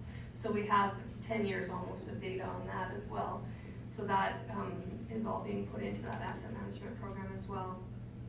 So it's giving you kind of real-time costs on every segment of road that we've done in the last 10 years and every water main repair or whatever we've had done. So one other big thing that we talk about, the asset may have value left that is not calculated. We've got a lot of assets that have negative value right now beyond what the original cost is, not only for inflation factors since 1960 what the bridge costs. The design parameters have changed on all those bridges to meet the new standards for the canal. We talk about that all the time. It could be 40, 60, and in some cases we don't, it might be double or triple the cost to build that new bridge because the design parameters have changed. So when we do those condition assessments and we put whatever the replacement cost of that bridge is in there, it could generate something where we better start putting money away now because we're not going to be able to afford it when it's time for that thing to fail. Any other discussion? Let's move on. Okay, I think I was at the second half of the slide here, the annual amortization, just under 6.5 million per year. Of course, this still includes the airport information, so we lose about $500,000 of that every year. So it will bring our amortization costs down a little bit, not having the airport on our books anymore. Amortization annual amount is supposed to be reflective of the consumption of those assets. Of course, we know that that's probably a little bit high if we go off of actual remaining life for every asset, not just a TCA value. Lack of funding is the main cause of the increasing infrastructure deficit in Canada and the States, wherever it is. Some of these solutions to tackle the infrastructure deficit is to extend the life of the assets through implementing industry best practices, such as we've done with the haul roads, and applying new technology through road reconditioning and calcium-based stabilization. So that will help tackle the infrastructure deficit. Seeking alternative funding, such as grants, market access network funding, utility rates, we do a cost recovery model, and increasing our transfers to reserves, which is setting money aside to fund the replacement of those assets in the future. Or you can continue to increase the amount of the deficit by deferring maintenance and letting future generations bear the costs or the consequences, which we're choosing not to do. So that was just an overview of it. Capital budget presentations by department. I believe that Devin is going to take the lead for most of the almost all of the capital budget presentations. He was pretty integral in developing most of them, so I'm going to turn it over to Devin unless Pass some more. Me. I'll go sit. Thanks. Now I can hardly move.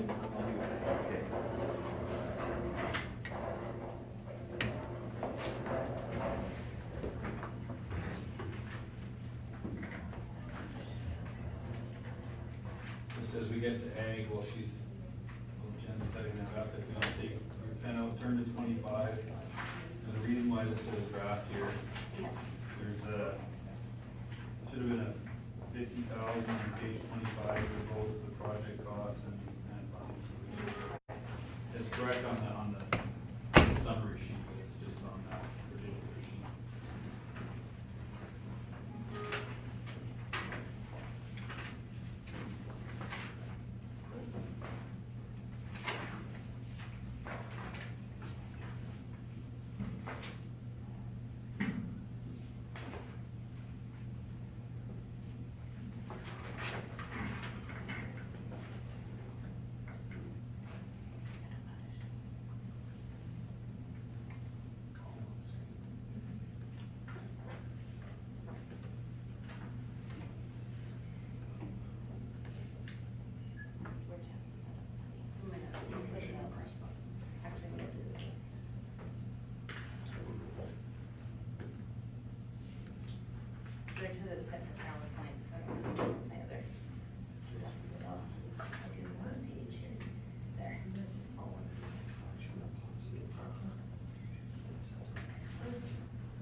That one was correct. That was just the correction. If you turn back to, That was not page 17. 17, The dollar value. the dollar value, we'll get there when we. Yes, that's correct. Thank you very much. All right, so moving on to capital and agriculture services. Page 17. So in 2018, there was no capital in agriculture services.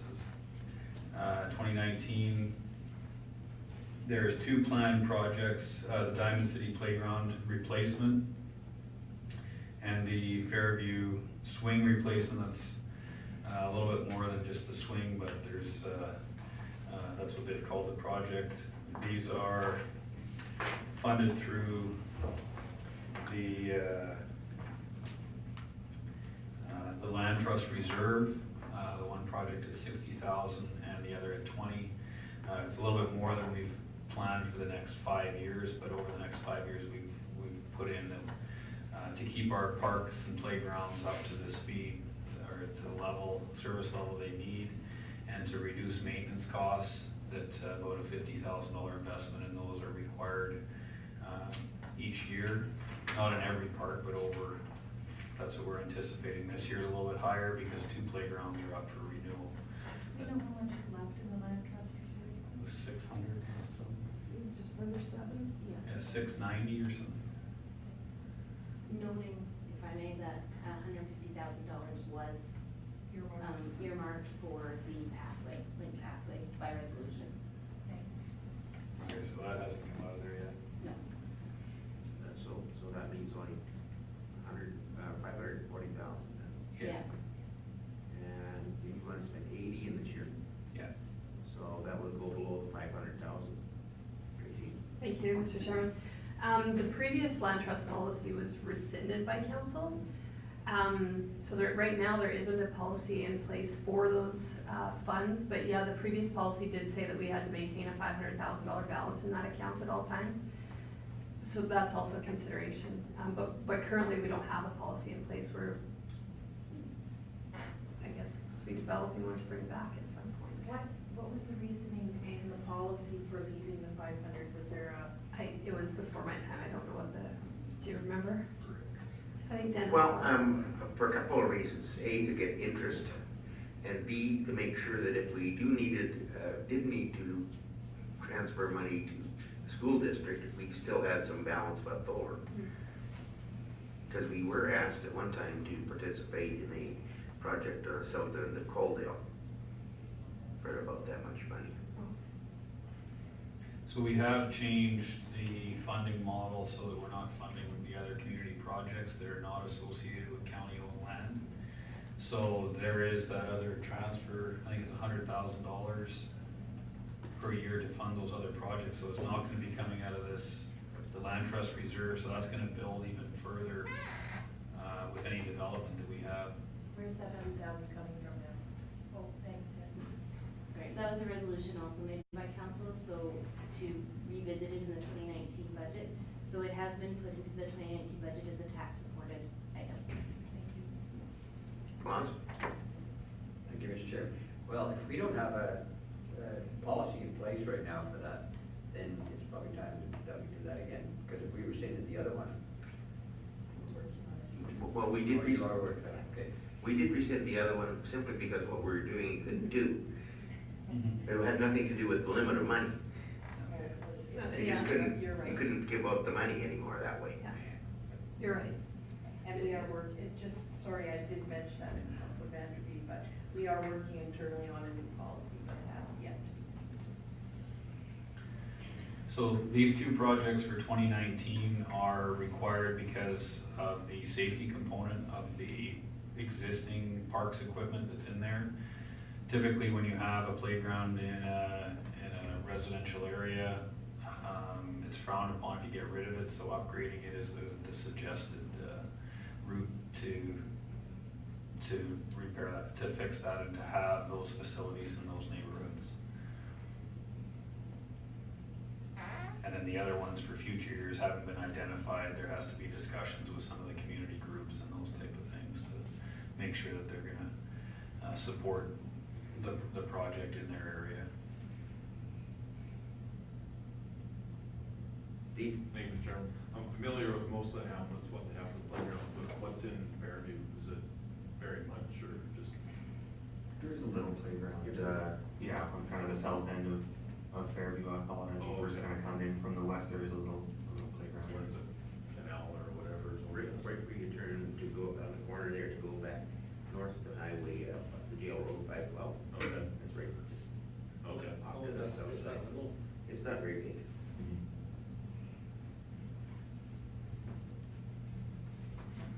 Okay. Guys, any questions on the ASB?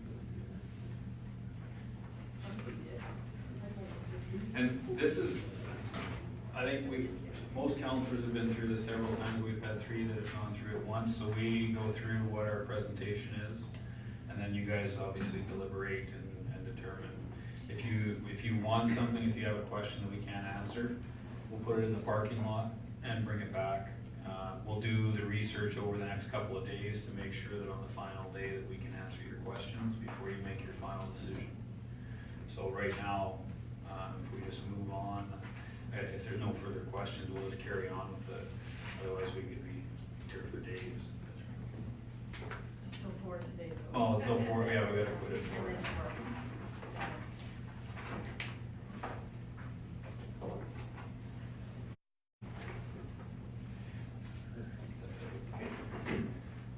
So we'll move on to fleet services. If you would like to go to page 41, we'll get a brief overview of the proposed budget. So for 2019, we've got 863,000 in revenues with the same as expenditures as fleet is cost recovery. And that is a majority of equipment replacement. We do have some new equipment in there as well, and some sales of some equipment, which I'll get into on page 45 for 2019. So the first one, I came to council not too long ago to request pre-approval for the 2 grader wings and the sliding tilt trailer. Those are listed there, as you can see. Both of those pieces of equipment have been ordered and are on their way. As we go down, we see 2 sales, one of a divisional grader MG32 and the next of a Sterling single axle truck. And then we get into some replacements here of a water truck, a tandem cross belly dump trailer, Schulte mowers, and a spray truck. That is it for 2019. Is there any questions on it? So you already have the triaxle trailer, don't you?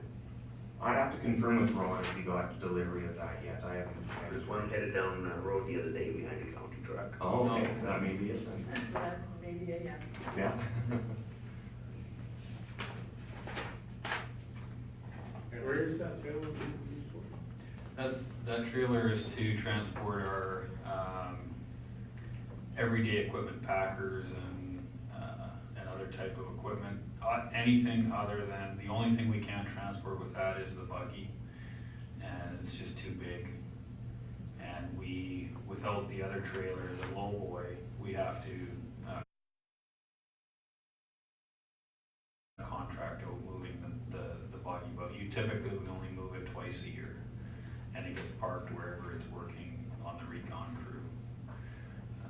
It's just when we move it across the river, because we can't get across the bridge. What do you mean you can't get across the Driving the buggy across the river, yeah. Well, you can go through the river, just go around the bridge. Okay, so on page 53 is the 2020 budget. These are all replacements. The first one is divisional grader MG36. The next is a emergency services vehicle. That would be David Ence's CPO truck, I believe. And then we've got 2 tandem cross gate belly dump trailers that we're replacing, 2 Schulte mowers, 2 pickup trucks, a riding mower, and another divisional grader MG35.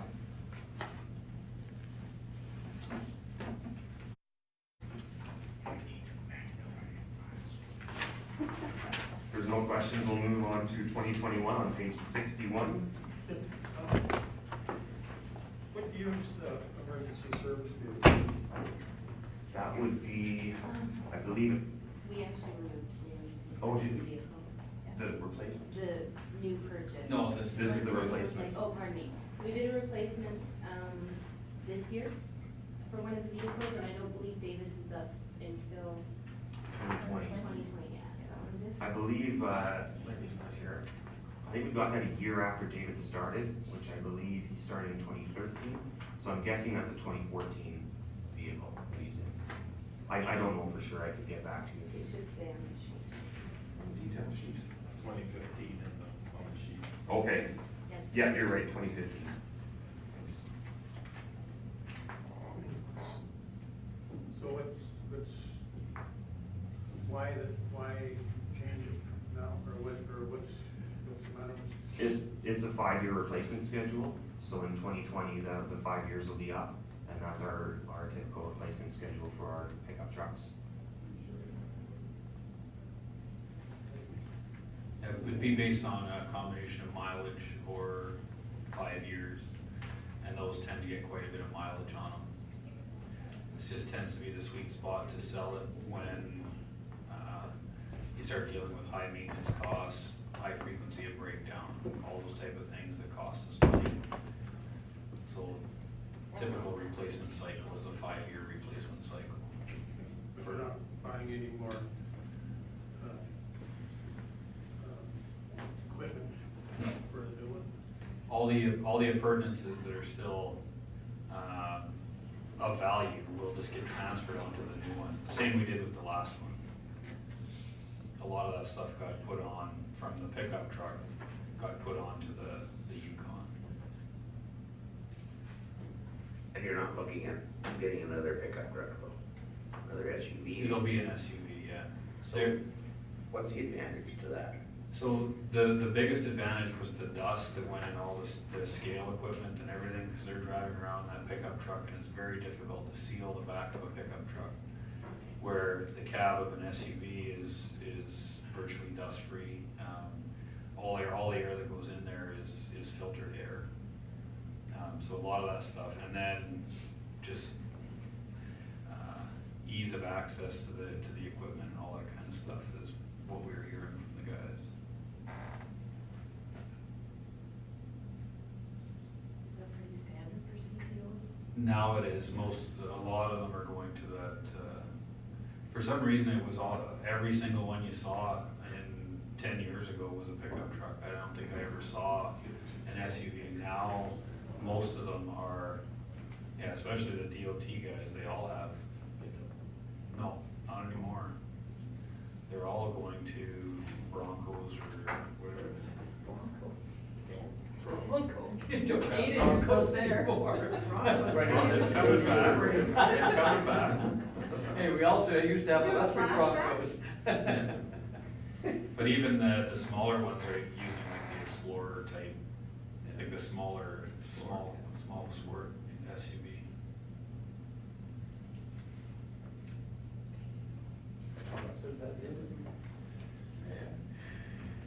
Yeah, go ahead. So what is the average mileage that you guys went after 5 years on pickup trucks and stuff like that? We're trying something new. Some of them we were in over 200,000. Kilometers or miles? Kilometers. Yeah, so there was a few that we were up in the 300,000. What we're trying to do now is not have the same job function for that pickup truck for the entire 5 years, and that the lower mileage ones will get transferred into ones that are using high mileage, so that they would switch out about halfway through or at certain periods of time. Like our utility operators put on a ton of mileage, but the truck it's only highway miles driving from water station to water station. They don't work on anything. They typically stay to the paved roads as much as they can. So there's not a lot of wear and tear on that. Where those can get moved into where a truck is going from the job site back to the yard and only getting a couple of 100 kilometers a week, and we can switch those out. So we're trying to work on ways to maximize mileage in the years and stay within the warranty periods without buying extended warranties. Yeah. Yeah, thank you, Mr. Chairman. But you've got trucks down here for 46 and 41. That's $60,000 more.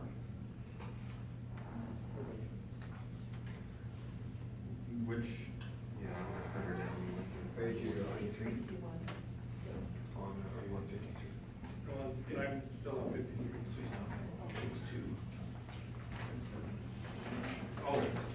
this compared to the emergency services vehicle? Yeah. Yeah, that, I'll have to That rely on. would probably be fully, loaded. That, yeah, it's completely decked out. I think it was 15,000. I think it came to 100 and,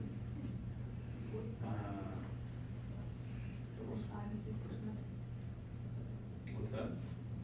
45.5 is the equipment that goes inside it.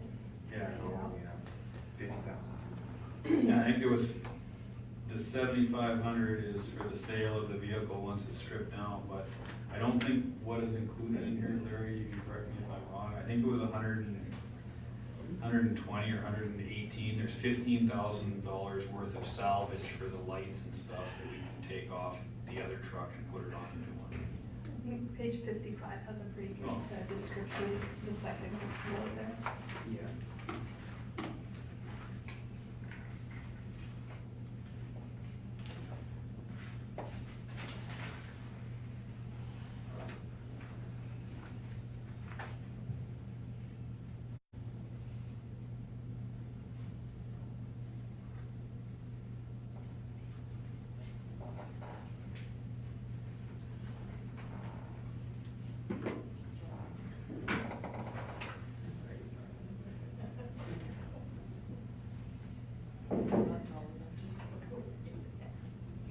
Yeah, so the salvage value of the equipment, that's where that $8,000 comes from, I think, right? Yeah, just from selling it? No, that's the sale proceeds is 7,500. Oh, The salvage value, I think, is the equipment that we can offset by bringing it over from the truck to the SUV. The rest of it is all, it's got the special suspension, and it's got, yeah, it's fully decked out with decals and graded motor. Yeah, not coming with the lighting and the cameras and decals and other stuff. Yeah. Yeah, Yeah. that's the $45,000 to put all that stuff in that vehicle. And that would be the same whether it's a truck, a pickup truck or an SUV. In fact, I think the pickup truck might be a little bit more because you have to seal that whole back of the truck and have a proper area you can put all the scales and everything. Go ahead, Jen. I was just pulled up, Daryl's report from the last time we transferred to an SUV from a truck. And it does say that the equipment is transferable to the new SUV and should reduce the overall cost, by about $50,000, which didn't include in this price here. I have to verify that with Ron now that he's in charge. But I know that the, modifications that need to be made to the vehicle to fit the equipment and to have it operational was also a large cost. So I've made a note here, and what I'll do is I'll go back to Ron and we can clean up this description and verify, because he has all the information from just doing, Sean's vehicle, and verify what's transferable, what those costs came in at, and then what additional costs there were. So I can put that as a parking lot item as well. When you order a vehicle like the last one, because we placed, you order an Interceptor model. Yeah. So it already comes with that. They, I know that they did send it up to Edmonton to, I wanna say it's Megatech is maybe the company. Yeah. That, I think that's what their name is, off the top of my head, that does all the modifications and that inputs the equipment. They put all the lights and everything Yeah. else on. So, but, I've made a note here and I'll put it on the parking lot, just to remember to bring that information back. And then we can clean that up a bit if it needs to be. Even the interior of the back seat was changed to a plastic seat and not leather or cloth, whatever it is, so it doesn't get damaged. Yeah. So, yeah, for the prisoner, so. You know, you know the other reason for Cleaning of it. yeah, goes up, they could be slowed down.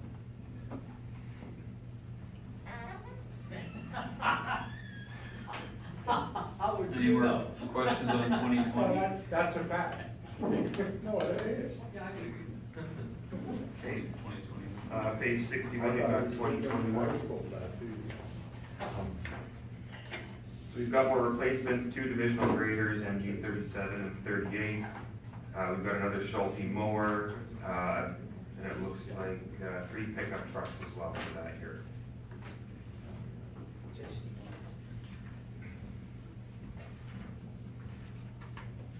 there any questions on 2021? Okay, page 67 is 2022. Again, we've got 2 divisional grader replacements, MG 39 and MG 40. We've got a couple sales, a gravel truck and a tandem cross gate trailer. Just due to changes operationally, those pieces of equipment will no longer be required. Then we've got a triaxle cross gate trailer that we're replacing, and about 4 pickup trucks, it looks like again. Yeah, so those trailers are getting rid of that gravel truck, and that trailer marks basically the end of all of the efficiencies coming into line for the market access network from what we've done today. So the fact that this year we've cut gravel down, there's no point in getting rid of those trailers now. They'll just roll through the fleet, and then we'll just reduce by the number of size when they come up for renewal. They just won't be replaced. So basically attrition of equipment. How many trailers do we have, if I may ask? Thank you, Mr. I can put that in the parking lot and get back to you. What was the question? Don't worry about it. No? Is there any other questions on 2022? Stephen? On the graders, the guaranteed buyback, is that kind of the best value for 5 years? Or do they have guaranteed buyback for 6 or 7 years down the road? So with that, this year we bought a Deere, so it doesn't have that program. The program that we bought at the time, the analysis showed that that was the best bang for your buck, was to do the 5-year guarantee. There's so many variables in there, the American dollar and other things that come into play. guaranteed the buyback, it allows us to plan the exact life cycle of that piece of equipment. So we're not sure until it actually comes to that date what we sell it for, if we would have got more for it or not. But 5 years was what the analysis showed us at the time. So for the purchase of new stuff, are you still following the same guidelines as we used to, cost of operation per hour and all that kind of stuff?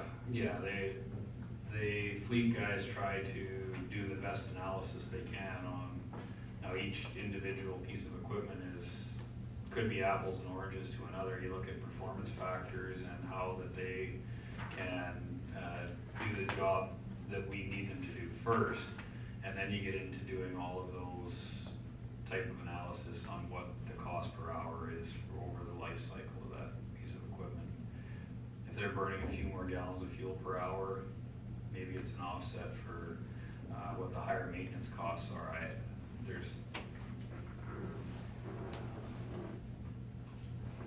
Not every piece of equipment is exactly the same, or so it's difficult. The RFP, they give us parameters, and it's like evaluating any type of proposal. You have to evaluate it to the other ones that are in the list.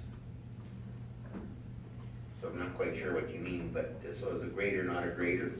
Like, each one's different?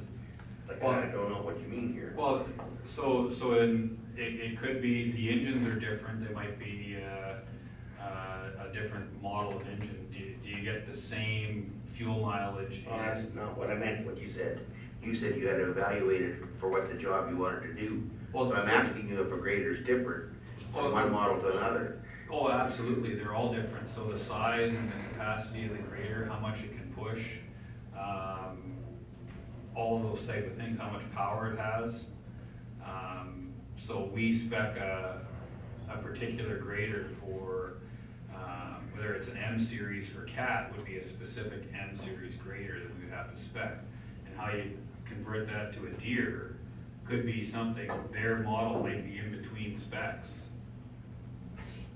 So it doesn't have the power ratio, or it doesn't have four-wheel drive in that model, or six-wheel drive in that model, or whatever it is. So you have to make sure that, then you'd have to bump it up a model to hit that minimum requirement. And then maybe you get into less fuel mileage and to have a bigger engine. So Ron will do that analysis when the proposals come in. Buzz. So eventually, if we have enough data there, we could probably use the asset management program for that too, right? Yeah, the asset management, although. Are we using that already?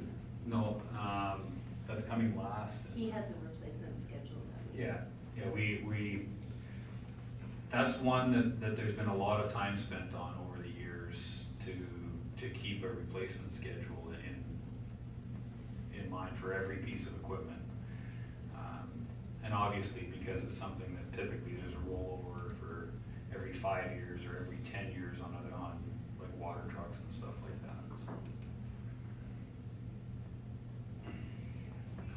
So the graders right now, half of them CATs and half of them are John Deere, or what would you say? Oh, we went through a phase the last 4 years. I think all we bought was CAT. Before that, we were in a Deere mode. I don't think we have anything other than Deere and CAT right now.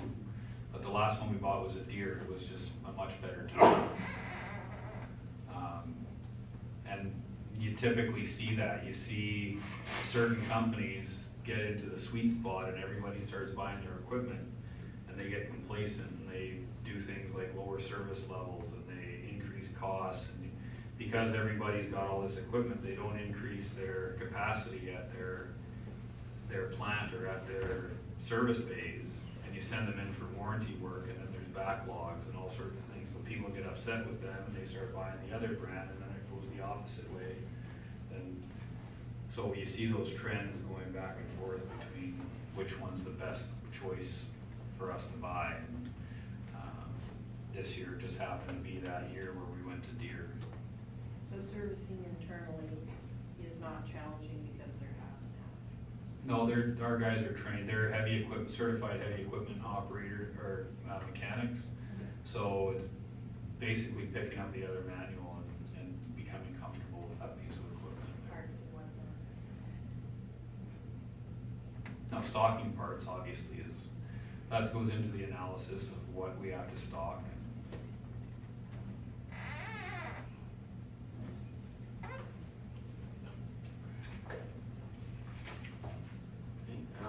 So if you turn to page 75, this is the 2023 fleet budget.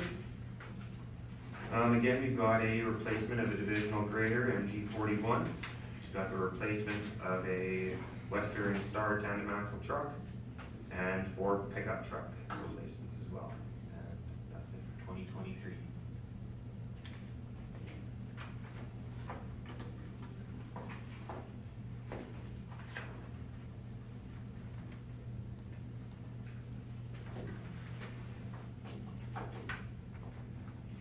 Any questions? Fleet in general?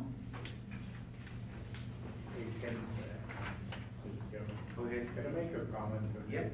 You know, I see there's a replacement schedule, what we have in place now versus when we got on council too, but I mean, years ago, and that was, I think, even before Lauren down there, there was several years when council decided not to replace any equipment and just do with what they had and maintain what they had and whatever. And afterwards, that, for what I've been hearing for some of these over councilors, that got to be a pretty expensive decision they made. So, you know, replacement is, if you need the equipment and you use the equipment, replacement in timely manner is still the best. So that's my comment.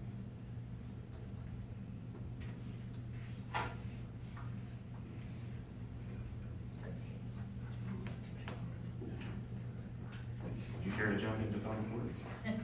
We want to wait till I don't know, it's 4 o'clock. It's pretty big. Can I give you just an interesting little update on the solar power project? I was just talking with the guy out there when I went out there. They said they flipped the switch at 9 a.m. this morning to turn on our power up there.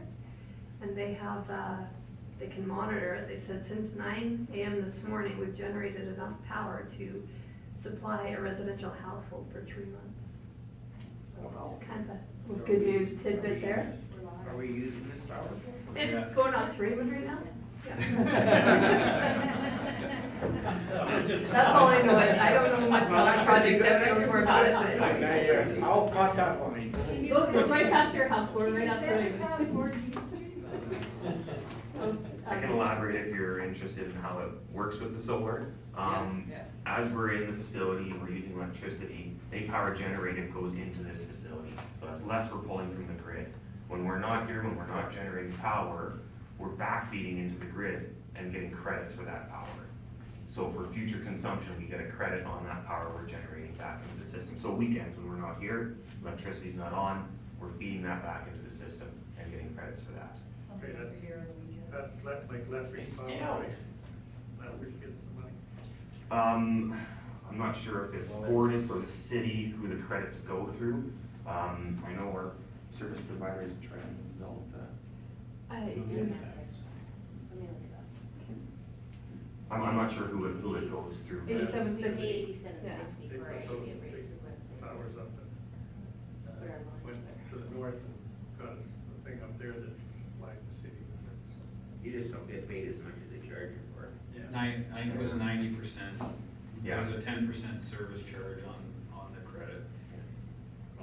That was my question. That's actually not bad. I've heard worse scenarios in this thing, yeah.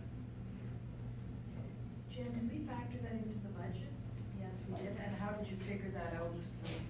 We had an average, I think, of 8,500 annually, I believe the amount was, that we considered as a reduction. We actually had it factored into 2018 with the assumption that the solar panels would have been installed a little bit sooner, so maybe we will see some of those credits sooner than we realize, but. Well, they seem quite surprised by it, so that's. It might be higher too.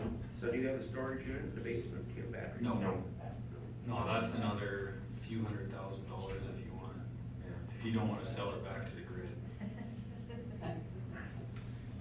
So, if I, how come it took that amount of time to get it going? Because that seems to be, to me, a little long. Well, we don't wanna throw anybody under the bus.